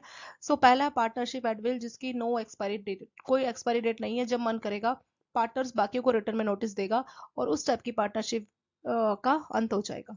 सेकेंड है दोस्तों partnership for a fix period. नाम से लग रहा है फिक्स पीरियड। जब दो या दो से ज्यादा लोग, एक स्पेसिफिक टाइम रहता है कि हम 2 साल या 4 साल के लिए पार्टनर्स हैं, तो जब टाइम ड्यूरेशन मेंशन है सो उस टाइप की पार्टनरशिप को बोला जाता है पार्टनरशिप फॉर फिक्स पीरियड, ठीक है। When two or more persons enter into partnership agreement for a fixed period of time is known as partnership for fixed term. In such a case when the fix period is over it comes to end. मान लीजिए 2 साल या 4 साल के लिए partnership बनाई थी, जैसे 4 साल पूरे हो गए तो पार्टनरशिप का दी एंड हो जाएगा, वो वैलिड नहीं रहेगी, ठीक है। तीसरा है पर्टिकुलर पार्टनरशिप। ये पार्टनरशिप किसी टास्क के लिए बनाई जाती है और जैसे टास्क पूरा हो जाता है शेयर आपस में बांट लिया जाएगा प्रॉफिट और वो पार्टनरशिप जो है क्लोज हो जाएगी। पर्टिकुलर मतलब एक टास्क है, जैसे ही वो टास्क पूरा होगा, टाइम नहीं पता कब तक होगा, पर जब भी पूरा होगा, पूरा होते ही वो पार्टनरशिप फॉर्म डिसॉल्व हो जाएगी। इसका एग्जांपल, मान लीजिए किसी कस्टमर को अपना घर बनवाना है, ठीक है, कोई पर्सन है घर बनवाना है। अब दो बिल्डर मिलके पार्टनर्स बन जाते हैं कि मतलब बहुत सारे मतलब फ्लैट्स बनाने हैं जिसमें 400-500 घर है। तो एक बिल्डर के बजट से बाहर है और एक बिल्डर को लग रहा है कि दिक्कत हो जाएगी, ठीक है, इतना मैं अकेले नहीं कर पाऊंगा, तो एक दूसरे बिल्डर के साथ पार्टनरशिप कर लेता है और बनवा लेता है पर्टिकुलर पार्टनरशिप। अब इस केस में क्या है कि जो मान लीजिए 400 फ्लैट्स बनवाने हैं उस एरिया में, तो तो वो पार्टनरशिप जो है डीड उसमें मेंशन करेंगे कि हमारी पार्टनरशिप सिर्फ 400 फ्लैट्स को बनाने तक के लिए है। तो टास्क क्या है, पर्टिकुलर टास्क है 400 फ्लैट्स। तो जैसे ही 400 फ्लैट्स बन जाएंगे, इनकी पार्टनरशिप डीड जो है डिसॉल्व हो जाएगी। जो भी इनका प्रॉफिट है, अपनी जो भी इन्होंने पार्टनरशिप डीड में जो जो पर्सन मेंशन किया था, उस हिसाब से ये अपने प्रॉफिट को बांट लेंगे और इनकी पार्टनरशिप जो है डीड जो है डिसॉल्व हो जाएगी। ठीक है, तो 3 तरीके से पार्टनरशिप होता है। एड विल की कोई एक्सपायरी डेट नहीं है। जब मन करे एक पार्टनर्स बाकी को नोटिस दे सकता है और उस हिसाब से पार्टनरशिप को डिसॉल्व करना पड़ेगा। पार्टनरशिप और फिक्स पीरियड में टाइम रहता है, 2 साल 4 साल। जैसे ही वो 2 या 4 साल पूरे होंगे, वैसे पार्टनरशिप डीड को डिसॉल्व करना रहेगा। पर्टिकुलर पार्टनरशिप में एक टास्क होता है। सो सेकंड और थर्ड पॉइंट में डिफरेंस है दोस्तों। सेकंड में टाइम मालूम है, 2 साल 4 साल, पर हमें अभी मालूम नहीं है ना कि 400 फ्लैट बनने के लिए कितना दिन लगेगा। जैसे आप लोग अपना घर बनवा रहे हैं, आपको क्या पता, कुछ लोग बोलते 4 महीने में बनेगा, कुछ लोग बोलते 6 महीने में बनेगा, पर एग्जैक्टली टाइम हमें नहीं मालूम ना। तो उस केस में पर्टिकुलर पार्टनरशिप आप बना सकते हैं। जहां पे टाइम आपको नहीं मालूम, टास्क मालूम है कि हाँ ये काम करना है, तो जैसे ही टास्क पूरा होगा, वैसे ही पार्टनरशिप डीड को डिसॉल्व कर दिया जाएगा। Limitation period in mortgage. ठीक है, तो लिमिटेशन पीरियड क्या होता है? लिमिटेशन पीरियड को आप एक तरह से एक्सपायरी डेट बोल सकते हैं। हर चीज का एक टाइम लिमिट है। और मान लीजिए कोई कस्टमर है, जैसे कोई भी केस होते हैं, कोर्ट केस होते हैं, कोई भी टाइप के केस होते हैं, हर चीज का एक एक्सपायरी टाइम है कि अगर वो टाइम क्रॉस हो गया तो कोर्ट भी आपकी मदद नहीं कर पाएगी, तब चाह के भी आप केस नहीं कर पाएंगे। ठीक है, तो ऐसी मॉर्टगेज। मॉर्टगेज का मतलब जैसे प्रॉपर्टीज होती है ना, जो इमूवेबल प्रॉपर्टीज होती है, जो चीजें यहाँ से हम मूव नहीं कर सकते, जैसे आपका जमीन हो गई, ठीक है, आपका मकान हो गया। सो ये सब चीजें क्या होती है, ये सब होती है हमारी प्रॉपर्टीज। तो प्रॉपर्टी क्या है, जो यहाँ से वहां मूव ना कर सके, तो जो इमूवेबल चीजें हैं उनको ही मॉर्टगेज बोलते हैं। तो इमूवेबल चीजों में जो बैंकों का राइट होता है, बैंकों का जो चार्ज क्रिएट होता है, उसको मॉर्टगेज बोला जाता है। ठीक है, मॉर्टगेज। तो लिमिटेशन पीरियड क्या होता है? तो यहाँ पे 2 चीजें हैं। ये जो आपका 12 ईयर है, ये आपका ये वाला क्वेश्चन पूछा गया है, और एक बार में ये वाला क्वेश्चन पूछा गया। ठीक है, तो दोनों ही क्वेश्चंस आपके मेमोरी बेस्ड क्वेश्चंस है। So limitation period for filing a suit for sale of mortgage property. मान लीजिए बैंक के पास कस्टमर की कोई प्रॉपर्टी है, अब उसको बैंक क्या करना चाहता है, सेल करना चाहता है। मतलब ये बैंक की कस्टडी में आ गई है, बैंक ने सरफासी बाकी सब नोटिस लिए, बैंक की कस्टडी में आ गई है, अब बैंक उसको सेल करना चाहता है। तो बैंकों के पास 12 ईयर्स का टाइम होता है, when the money suit for become due. तो सेल करने के लिए बैंकों के पास 12 साल का टाइम है कि 12 साल के अंदर अंदर वो कोर्ट में जाके केस करे कि मैं इस प्रॉपर्टी को बेचना चाहता हूँ। तो मॉर्टगेज प्रॉपर्टी को सेल करने के लिए अगर बैंक को सूट फाइल करनी है, तो टाइम पीरियड कितना होता है, वो होता है दोस्तों 12 साल। 12 साल के बाद मान लीजिए 13 साल हुआ और बैंक बोल रहा है कि 13 साल से बैंक के कस्टडी में प्रॉपर्टी, पर बैंक ने बेची नहीं है, तो 13 साल के बाद बैंक उसको बेच भी नहीं सकता। क्यों? क्योंकि उसका जो टाइम पीरियड था, लिमिटेशन पीरियड, वो एक्सपायर हो चुका है। तो ये टाइम में हमें याद करना बहुत जरूरी है। और बैंकों के भी बहुत से लोन एनपीए ये सब होते रहते हैं, तो बैंकों के अगर आप काम करते हैं उसके लिए भी क्वेश्चन जरूरी, तो इसलिए बार बार पूछा जाता है। क्वेश्चन सिंपल है पर पूछा इसलिए जाता है क्योंकि ये हमारे डेली जो रूटीन है, जो बैंकों में काम करते हैं उनके लिए ये जरूरी है। सो मॉर्टगेज प्रॉपर्टी का 12 साल का टाइम होता है जब उसको वो सेल करना चाहता है। बैंक कस्टडी में तो पहले से है, बैंक ने अपना सरफासी नोटिस दिया और फिर 13(2) 13(4) देके अपनी कस्टडी में ले लिया है, बैंक की कस्टडी में, पर वो उसको बेच नहीं सकता बिना कोर्ट के आदेश के। ठीक है, तो कोर्ट के लिए वो सूट फाइल करेगा। तो सूट फाइल का टाइम है कि बैंक जब से आपका जो पैसा है ड्यू जो है, जब से पैसा ड्यू हुआ उस डेट से 12 साल का टाइम है कि बैंक उसको प्रॉपर्टी को बेचने के लिए सूट फाइल कर सकते हैं। सेकेंड है आपका, सेकेंड है ये limitation period for filing a suit for foreclosure. Foreclosure का मतलब क्या होता है दोस्तों? फोर्स क्लोजर का मतलब होता है कि फोर क्लोजर का मतलब होता है कि प्रॉपर्टी कस्टमर की कस्टडी में है। अभी कस्टमर उस घर को रह रहा है, बैंक उसको अपनी कस्टडी में लेना चाहता है। पहले क्या करेगा बैंक? अपनी कस्टडी में लेगा, उसके बाद ही उसको बेचने के लिए आगे वो सब करेगा। ठीक है, तो फोर क्लोजर मतलब कस्टमर लोन भी नहीं पे कर रहा और उस प्रॉपर्टी को यूज भी कर रहा है। तो उस केस में बैंक क्या करेगा कि आप लोन रिपे कीजिए, अगर नहीं कर रहे तो प्रॉपर्टी वापस कीजिए, प्रॉपर्टी दीजिए। तो उस केस में बैंक क्या करेगा, कोर्ट को सूट फाइल करेगा कि ये प्रॉपर्टी कस्टमर यूज कर रहा है और इसने लोन का रिपेमेंट भी नहीं किया, तो उस हिसाब से आप ये प्रॉपर्टी को हमें दिलाइए। ठीक है, तो उसके लिए सूट फाइल की जाती है। तो for filing a suit for foreclosure is 30 years from the date mortgage. तो जब से आपका पैसा ड्यू है उसके 30 साल के अंदर अंदर आप बैंक को सूट फाइल कर सकते हैं कि ये प्रॉपर्टी हमें दिलाइए। मतलब प्रॉपर्टी को अपनी कस्टडी में लेने के लिए 30 साल का टाइम है। तो वो होता है हमारा limitation period for foreclosure. Foreclosure मतलब जो प्रॉपर्टी में कस्टमर रह रहा है उसको अपनी कस्टडी में लेना। ठीक है, तो उसके लिए 30 साल का टाइम है। ऑलरेडी कस्टडी में है, उसको बेचने के लिए सूट फाइल करने का टाइम का जो लिमिट है वो है 12 साल। ठीक है, तो कई बार इन दोनों में कंफ्यूजन होता है कि फोर क्लोजर क्या है या मॉर्गेज प्रॉपर्टी का सेल ये क्या है। तो इसीलिए मैंने आपको विद एग्जांपल्स बताया कि कैसे ये काम करता है। 12 साल और 30 साल, फोर क्लोजर का 30 साल, वैसे प्रॉपर्टी को बेचना है तो उसके लिए 12 साल का लिमिटेशन पीरियड होता है। नेक्स्ट क्वेश्चन है what is capital and current account transaction. Capital account मतलब जहां पे आपके असेट या लायबिलिटी, अगर आप इंडिया में हैं तो इंडिया से बाहर यूएसए में आपकी असेट या लायबिलिटी या तो बढ़ गई या घट गई, ठीक है। या आप यूएसए में तो इंडिया में आपकी लायबिलिटी या असेट बढ़ गया या घट गया, तो उस टाइप की ट्रांजेक्शन को बोलते हैं capital account transaction. Capital account transaction means a transaction by which there may be change, change का मतलब है बढ़ना या घटना, ठीक है, इंक्रीज और डिक्रीज इन द असेट और liabilities outside India of a person residing in India. Person रहता है इंडिया में, इंडिया से बाहर उसकी असेट या लायबिलिटी बढ़ गई। मान लीजिए पर्सन है इंडिया का, उसने यूएस में एक प्रॉपर्टी खरीद ली मतलब उसका असेट बढ़ गया। प्रॉपर्टी खरीदने का मतलब है दोस्तों कि उसकी एक चीज जुड़ गई ना, तो असेट का मतलब क्या है कि कोई सामान या चीज जुड़ गई। लायबिलिटी का मतलब क्या है, लायबिलिटी मतलब कोई लोन ले लिया है वो इंडिया का, उसने यूएसए में किसी बैंक से लोन ले लिया, तो क्या हो गया, यूएसए में उसकी लायबिलिटी बढ़ गई, ठीक है। या वो है इंडिया का, उसने यूएसए में एक प्रॉपर्टी खरीद ली, तो उस केस में उसकी असेट बढ़ गई। वो है इंडिया का, यूएसए के बैंक से लोन लेके यूएसए में प्रॉपर्टी खरीद ली, तो यूएसए में असेट भी बढ़ गया और लायबिलिटी भी बढ़ गई। क्यों? क्योंकि प्रॉपर्टी भी मिल गई और लोन भी मिल गया, तो लोन की वजह से लायबिलिटी बढ़ गई और प्रॉपर्टी की वजह से असेट असेट बढ़ गया, ठीक है। तो इस टाइप की ट्रांजेक्शंस को बोला जाता है कैपिटल। यानी ये कैपिटल में सबसे इंपॉर्टेंट चीज है कि कोई चीज जुड़नी जरूरी है, असेट बनना या लायबिलिटी बढ़ना ये होना जरूरी है, तब उसको बोला जाएगा कैपिटल। और ये कोई पर्सन इंडिया में है, इंडिया से बाहर होना चाहिए, या कोई पर्सन इंडिया से बाहर का है, ठीक है, आउटसाइड इंडिया का है, उसका इंडिया में कुछ घर ले लिया, ठीक है। मान लीजिए कोई मिस्टर ए है यूएसए का, उसने इंडिया में घर ले लिया, तो है वो बाहर का और इंडिया में उसने एक असेट जोड़ ली। मिस्टर ए है यूएसए का और उसने इंडिया के बैंक से लोन ले लिया, तो इस केस में ये जो ट्रांजेक्शन होगी दोस्तों इसको बोला जाएगा कैपिटल। क्यों? मतलब इसमें अलग अलग दो दो कंट्रीज इन्वॉल्व होना जरूरी है। आप एक कंट्री के हैं, दूसरी कंट्री में कोई लोन ले लिया, आप एक कंट्री के हैं, दूसरी कंट्री में प्रॉपर्टी खरीदी, तो दो कंट्री इन्वॉल्व होना बहुत जरूरी है, ठीक है। यूएसए का पर्सन यूएसए में बैंक से लोन लेके प्रॉपर्टी लेगा तो वो कभी भी कैपिटल या करंट इस कैटेगरी में कभी नहीं आएगा। दो कंट्रीज इन्वॉल्व होनी जरूरी है। आप जिस कंट्री के दूसरी कंट्री में आप घर ले रहे हैं या लोन ले रहे हैं, तो उससे क्या होगा, आपका असेट बढ़ जाएगा, लायबिलिटी बढ़ जाएगी। सो उस टाइप की ट्रांजेक्शन को बोलते हैं capital account. Current account, capital को छोड़ के जो भी ट्रांजेक्शन होती है ना वो सारी करंट अकाउंट होती है। जैसे आप इंडिया में मान लीजिए यूएसए में आपके बच्चे पढ़ते हैं, तो उनके बच्चों की जो कॉलेज की फी देनी है वो उन्हीं करेंसी में आपको पे करनी होगी ना, तो कॉलेज की आप फी जो पे कर रहे हो उससे कोई असेट कोई चीज तो नहीं जुड़ रही ना, वो बस एक खर्चा है। तो जो सिर्फ खर्चे आपके, वो वाले खर्चे की ट्रांजेक्शन को बोला जाता है करंट अकाउंट।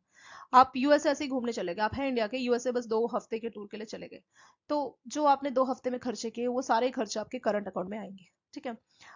या फिर आप यूएसए में रहते हैं, आपकी फैमिली यूएसए में रहती है, उनकी ग्रोसरी का आपने खर्चा किया, ठीक है, कुछ भी जो छोटे मोटे खर्चे हुए, ये वो खर्चे जिनसे कोई असर नहीं जुड़ता, ठीक है। तो उस टाइप के खर्चों को बोलते हैं करंट अकाउंट ट्रांजेक्शन। तो कैपिटल मतलब जिसमें कोई असर घटता है बढ़ता है, खर्चे होते हैं लेकिन कोई असर या जो है लायबिलिटी को कोई इम्पैक्ट नहीं पड़ता, सो वो होते हैं हमारे करंट अकाउंट ट्रांजेक्शंस, ठीक है। वही लिखा है कि आपके स्पाउसेस या चिल्ड्रन इंडिया में रह रहे हैं तो उनके लिए आपने कुछ पैसा भेजा, या आपने कोई लोन में आपने इंटरेस्ट पे किया, या कुछ इन्वेस्टमेंट की थी यूएसए में, वहां से आपको कुछ पेमेंट मिल गई, तो इस टाइप के जो खर्चे हैं या कमाई है वो सारी हमारी करंट अकाउंट में आ जाएगी। मतलब जो असेट और लायबिलिटी को छोड़ के जो भी खर्चे हैं वो सारे हमारे करंट में आ जाएंगे।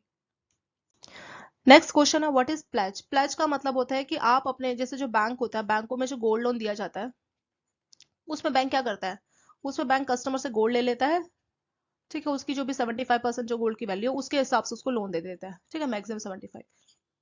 सो यहाँ पे जो गोल्ड को बैंक अपने पास ले रहा है और गोल्ड लेने के बाद कस्टमर को जो लोन दे रहा है, यहाँ पे जो गोल्ड है, गोल्ड का क्या किया जाता है, प्लेज किया जाता है। So pledge mean bailment of good for the purpose of providing security for payment of डेब्ट। तो बैंक क्यों गोल्ड ले रहा है, बिना गोल्ड लिए भी तो गोल्ड लोन दे सकता है क्या, नहीं दे सकता। क्यों? क्योंकि वहां पे गोल्ड का प्लेज किया जा रहा है। पर्पस क्या है कि बैंकों को सिक्योरिटी मिल गई, किस बात की, कि कस्टमर लोन की रिपेमेंट करेगा। अगर मान लीजिए गोल्ड लोन में कस्टमर का गोल्ड नहीं होता तो क्या होता, तो उस केस में क्या करता बैंक, तो उसके इसमें कस्टमर कुछ भी बहाना मार के जगह छोड़ के चला जाता, तो बैंक क्या करता, कोर्ट केस इसी सब में लगा रहता। कभी भी आप, रेट ऑफ बहुत हाई है किसी भी लोन से, क्योंकि यहाँ पे अच्छा खासा मार्जिन भी रहता है और गोल्ड के प्राइस ऑलमोस्ट बढ़ते ही रहते हैं, ठीक है। तो कोई ऐसा लॉस कभी नहीं होता। बहुत कम केसेस में कि बैंक ने कोई ऑक्शन कराई है आपकी उसको लेके, गोल्ड ऑर्नामेंटल्स को लेके बहुत ही रेयर होती, बहुत ज्यादा नहीं होती। किसी भी ब्रांचेस में आप देखना जो 10 साल 15 साल से होती, तो वहां पे आपको 4 या 5 ही केस मिलेंगे। 10-15 साल में सिर्फ 4 ही 5 केस मिलेंगे जहाँ पे ऑक्शन हुई। वहां पे भी लोन डिफॉल्ट नहीं होता दोस्तों। क्यों? क्योंकि ऑक्शन करके बैंकों को जो लोन है वो तो मिल ही जाता है पूरा, ठीक है। बाकी का बैलेंस वो कस्टमर को दे देते हैं। जो भी ऑक्शन में खर्चा आया बैंक का, लोन का जो भी इंटरेस्ट आया, वो सब लेके बाकी का पैसा कस्टमर को मिल जाता है। तो कुल मिला के गोल्ड लोन में कोई बैंकों को जो है लॉस नहीं होता, एनपी नहीं होता। उसका सबसे बड़ा रीजन यही है कि वहां पे सिक्योरिटी और अच्छी खासी सिक्योरिटी बैंकों को मिल जाती है। तो प्लेज का मतलब गुड्स को लेना, गोल्ड को लेना। पर्पस क्या है? कि लोन की सिक्योरिटी हो जाए, ठीक है। तो वही होता है आपका प्लेज। सो प्लेज के लिए कुछ चीजें होनी जरूरी है। पहली बात यहाँ पे बेलमेंट ऑफ गुड्स। गुड्स का बेलमेंट है कि वो गुड्स आपके पास होना चाहिए। जैसे गुड्स की अगर हम बात करें, गोल्ड, तो गोल्ड बैंक अपने पास रखता है ना जब तक लोन रिपे नहीं होता। तो पहली चीज है कि वो चीज आपके पास होनी चाहिए। The bailment must be on or by behalf of bail debtor. Debtor मतलब जिसको आपने लोन दिया, कस्टमर। तो वो जो बेलमेंट किया जा रहा है वो कस्टमर के द्वारा ही किया जाना चाहिए।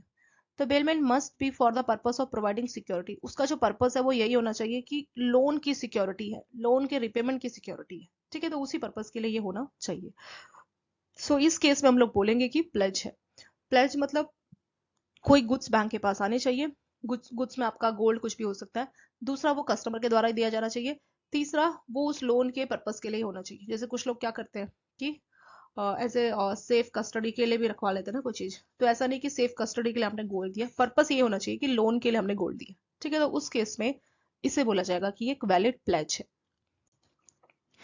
नेक्स्ट क्वेश्चन है व्हाट इज हाइपोथिकेशन। हाइपोथिकेशन एक टाइप का चार्ज होता है, ठीक है। हाइपोथिकेशन को पहले तो कहीं डिफाइन नहीं किया गया था, लेकिन 2002 में आपका जब सरफासी एक्ट आया ना, तब से हाइपोथिकेशन को भी सरफासी में डिफाइन कर दिया गया। Securitisations and reconstructions of financial asset enforcements of security interest. तो जब से आपका ये 2002 का सरफासी एक्ट आया, उसके सेक्शन 2 में हाइपोथिकेशन को डिफाइन कर दिया गया। तो क्या डिफाइन किया गया? Hypothecation means a charge on movable property. अगर बैंक, चार्ज का मतलब क्या है दोस्तों? चार्ज मतलब एक तरह से बैंक अपना राइट बता रहा है, मेरा हक है इस चीज में क्योंकि मैंने इसके लिए लोन दिया है। तो जब भी कोई बैंक प्रॉपर्टी या हाउस के लिए लोन देगा, प्रॉपर्टी, हाउस, जमीन, ऐसी चीज जो यहाँ से वहां मूव नहीं कर सकती, ठीक है, अगर उसके लिए लोन देगा तो उस पे जो बैंकों का चार्ज है, उस चार्ज को बोला जाता है मॉर्टगेज। अगर बैंक ऐसी चीज, ये चीजें क्या करती है, मूव नहीं कर सकती, इसको आप इमूवल बोल सकते हैं। क्या आपकी जमीन यहाँ से वहां मूव कर सकती? प्रॉपर्टी, लैंड, कुछ नहीं मूव कर सकता ना, हाउस, फ्लैट। तो ये इन चीजों के लिए अगर बैंक लोन देगा तो इस पे जो बैंकों का चार्ज है, उस चार्ज को बोलते हैं मॉर्टगेज।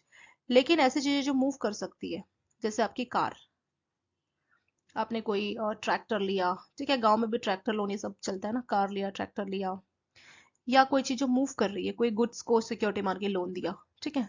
सो कार लिया, ट्रैक्टर लिया, या कोई भी गुड्स को सिक्योरिटी मान कोई भी गुड्स खरीदने के लिए लोन दिया, ठीक है। गुड्स खरीदने के लिए लोन दिया कि आपने कुछ गरीब गुड्स खरीद रहे हैं। आप देखते हैं ना कि कुछ कंपनीज क्या करती है कि हमें ये गुड्स लेना है, या बैंक क्या करता है कई बार, जो स्टूडेंट को एजुकेशन लोन देता है ना, तो उनको लैपटॉप के लिए भी लोन दे देता है।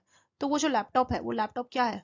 लैपटॉप या कंप्यूटर, वो क्या है? वो एक चीज है जो मूव कर सकती है, और इसको खरीदने के लिए लोन दिया, तो गुड्स में ये सब चीजें भी आ सकती है, ठीक है। तो ये सब चीजें मूव कर सकती है। तो मूवेबल चीजों पे जो बैंकों का राइट होता है, चार्ज होता है, उसको बोला जाता है हाइपोथिकेशन।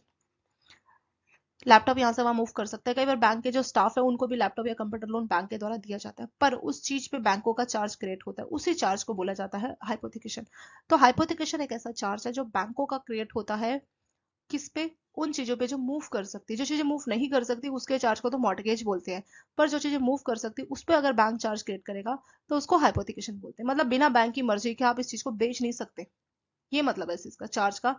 जैसे कार आपने बैंक से लोन में ली है, तो क्या आप इस कार को बेच सकते हैं? नहीं। क्यों? क्योंकि आरसी बुक में जो है एंट्री हो जाएगी कि हाँ बैंक का लोन चल रहा है, तो बैंकों का चार्ज क्रिएट है। ट्रैक्टर लोन से लिया है तो क्या आप बेच सकते हैं? नहीं बेच सकते। क्यों? क्योंकि बैंकों का इसमें चार्ज क्रिएट है।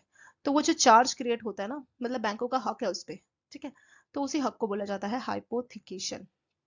या लैपटॉप या कंप्यूटर लोन पे लिया तो क्या आप बेच सकते हैं? इसे नहीं बेच सकते।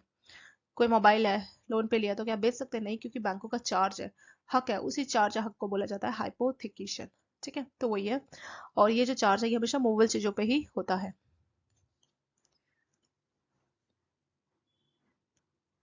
नेक्स्ट है what is contract of bailment. Bailment का कॉन्ट्रैक्ट क्या होता है? एक होता है दोस्तों बेलमेंट, और एक होता है आपका प्लेज, ठीक है। ये दोनों टर्म्स कभी भी आप देखेंगे ना आपको लगेगा ये सेम है, पर ये सेम नहीं होता, मतलब बहुत बार कंफ्यूजन हो जाता है। प्लेज का सिर्फ एक ही पर्पस है, लोन के रिपेमेंट के लिए, जैसे गोल्ड को प्लेज कर लिया, क्यों क्यों क्यों किया, ताकि गोल्ड अगर कस्टमर रिपे नहीं करेगा तो उसकी सिक्योरिटी के तौर पे बैंक उसको प्लेज कर लेता है, ठीक है। बेलमेंट में ऐसा नहीं है। बेलमेंट में क्या होता है कि कोई भी पर्पस हो सकता है, किसी भी पर्पस के लिए आप कोई चीज देते हैं तो वहां पे बेलमेंट का राइट क्रिएट हो जाता है। जैसे मान लीजिए आपकी बाइक खराब हो गई, ठीक है, आपका टीवी खराब हो गया, मशीन खराब हो गई, आप अपनी बाइक मशीन को या टीवी को दुकान में देके आए, मान लीजिए वॉशिंग मशीन है, इसको आप दुकान में देके आए, ठीक है, दुकान में ऑलरेडी मशीन है कई सारी, आपकी मशीन में चली गई, तो दुकानदार और आपके बीच में जो राइट क्रिएट हुआ ना, जो कॉन्ट्रैक्ट बना, उस कॉन्ट्रैक्ट को बोलते हैं बेलमेंट। पर आपने दुकानदार को मशीन क्यों दी? एक पर्पस है, क्या पर्पस है, क्या वो कोई लोन लिया? नहीं। लोन वाला अगर पर्पस होगा ना, लोन की रिपेमेंट या सिक्योरिटी, तब उस चीज को बोला जाएगा प्लेज, जैसे गोल्ड लोन। लेकिन यहाँ पे क्या दुकानदार से कोई लोन चल रहा था? नहीं, कोई लोन नहीं था। हमारा जो टीवी है, फ्रिज है, मान लीजिए फ्रिज है, तो ये फ्रिज खराब हो गया था, ठीक है, क्योंकि ये फ्रिज खराब हो गया तो इसलिए आप दुकान में रख के आए। तो पर्पस क्या है यहाँ पे? पर्पस उसको ठीक करना, रिपेयर करना। तो जैसे रिपेयर होगा, मान लीजिए दुकानदार बोलता है 1000 रुपए लगे, आप 1000 रुपए दे देंगे और वो जो है वापस लेके आएंगे। तो यहाँ पे जो आपके और दुकानदार के बीच में कॉन्ट्रैक्ट बना, ये कॉन्ट्रैक्ट है दोस्तों बेलमेंट। तो बेलमेंट में ऐसा कॉन्ट्रैक्ट होता है जो किसी पर्पस के लिए बनाया जाता है, ठीक है। यहाँ पे आप अपने गुड्स को डिलीवर करते हैं किसी दूसरे पर्सन को, और पर्पस क्या है? एक पर्पस होगा। जैसे यहाँ पे आपने अपना टीवी या फ्रिज डिलीवर किया दुकानदार को, क्या पर्पस है? उसको रिपेयर करना। जैसे रिपेयर होगा वैसे ही आप उसका जो भी पैसा देके आ जाएंगे। तो वहां पे वो जो कॉन्ट्रैक्ट बना आपके और दुकानदार के बीच में, वो हो जाएगा आपका बेलमेंट। जैसे आपने कोई कपड़ा लिया, आप टेलर को देके आ गए, तो वो कपड़ा आपने टेलर को क्यों दिया? कि इसको सिल दो, इससे सूट सिल दो, कुछ भी सिल दो। तो टेलर को आप एक पर्पस के लिए देके आए। जैसे पर्पस पूरा होगा, टेलर आपको बताएगा इसका 500 या 700 रुपए लगा, वो पैसा आप देंगे, अपनी चीज लेके आएंगे। तो यहाँ पे जो भी कॉन्ट्रैक्ट बनता है आपके और टेलर के बीच में, या आपके या उस वॉशिंग मशीन या फ्रिज की दुकान वाले के बीच में, सो वो सारे ही कॉन्ट्रैक्ट होते हैं कॉन्ट्रैक्ट ऑफ पेमेंट। यहाँ पे कोई लोन की बात नहीं हुई ना। ऐसा नहीं कि टेलर से हमने कुछ लोन लिया था तो हमने बोला चलो कपड़ा रख लो, ऐसा तो कुछ नहीं बना। तो यहाँ पे इस तरीके की चीजों को बोलते हैं बेलमेंट। जहां पे लोन टर्म्स डिफाइन होगी ना, जैसे बैंक, वहां पे प्लेज होता है, बाकी जगह पे ये बेलमेंट होगा। So bailment is delivery of goods by one person to another for some purpose. तो यहाँ पे एक पर्सन दूसरे को गुड्स देगा किसी पर्पस के लिए। When the purpose is accomplish, जैसी पर्पस पूरा होगा, the goods are return to the two or otherwise dispose according to the direction of person delivering them. आपने सूट दिया और बोला टेलर को कि सिल जाएगा तो मेरे घर पे दे जाना, शायद मैं ऑफिस में हूंगा तो वो बच्चों को दे जाना या हस्बैंड को दे जाना, ऐसा कुछ भी आपने बोल दिया। तो यहाँ पे ये गुड्स आपको वापस किया जा रहा है जब पर्पस पूरा होगा, या तो आपको या आपकी इंस्ट्रक्शन में, जैसे आपने बोला घर पे किसी को दे जाना, ठीक है, बच्चों को दे जाना या हस्बैंड को दे जाना, सो वो हो जाएगा आपका, और मतलब प्रोडक्ट आपको वापस मिल जाएगा। A bailment is not same as sale. तो ये सेल नहीं है, ऐसा नहीं कि आपने बेच दिया, ठीक है। और यहाँ पे कोई सेल में क्या होता है, अगर आप कोई सामान बेचते हैं तो वहां पे ऑनरशिप ट्रांसफर होती है, मतलब आप मालिक बन जाते हैं। दुकानदार से आप कुछ सामान खरीद के लाए तो आप मालिक बन गए। पर बेलमेंट में ऐसा नहीं होता, यहाँ पे कोई भी ऑनरशिप ट्रांसफर नहीं होती, सिर्फ पोजीशन ट्रांसफर होता है। अब ये जो टर्म्स है ऑनरशिप और पोजीशन में, मतलब क्या है दोस्तों?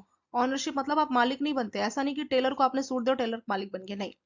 लेकिन अगर आपने टेलर को मान लीजिए सूट बेच दिया तो वो उसका मालिक बन गया। तो ऑनरशिप मतलब वो चीज आपके पास है, बस वो आपके उसके मालिक नहीं है। जैसे आपने सूट दिया टेलर को तो टेलर के पास आ गई, उसके पास ऑनरशिप नहीं है, उसके पास बस पोजीशन आया। पोजीशन मतलब वो चीज हमारे पास है, ऑनरशिप नहीं है। मालिक तो सूट के अभी भी आप ही है। सिर्फ पोजीशन मतलब वो चीज है किसके पास, पोजीशन मतलब वो चीज किसके पास है। तो अब ये टेलर के पास आ गई तो पोजीशन मिल गया टेलर को, पर ऑनरशिप किसकी है? ऑनरशिप तो अभी भी आप ही की है, टेलर की तो नहीं है, ठीक है। तो इस तरीके से ये जो है आपकी बेलमेंट सेल से डिफरेंट होती है। सेल में हम कोई चीज दूसरों को देते हैं और जिसको हम देते हैं वो उसका मालिक बन जाता है, उसके पास पोजीशन भी आ जाती है एज वेल एज ऑनरशिप भी आ जाती है। पर बेलमेंट में ऐसा नहीं है, इसमें सिर्फ ऑनरशिप, इसमें सिर्फ पोजीशन मिलता है, दुकानदार को ऑनरशिप नहीं मिलती है। सो जो इंडियन कॉन्ट्रैक्ट एक्ट 1872 है, तो वहां पे बेलमेंट को डिफाइन किया गया है।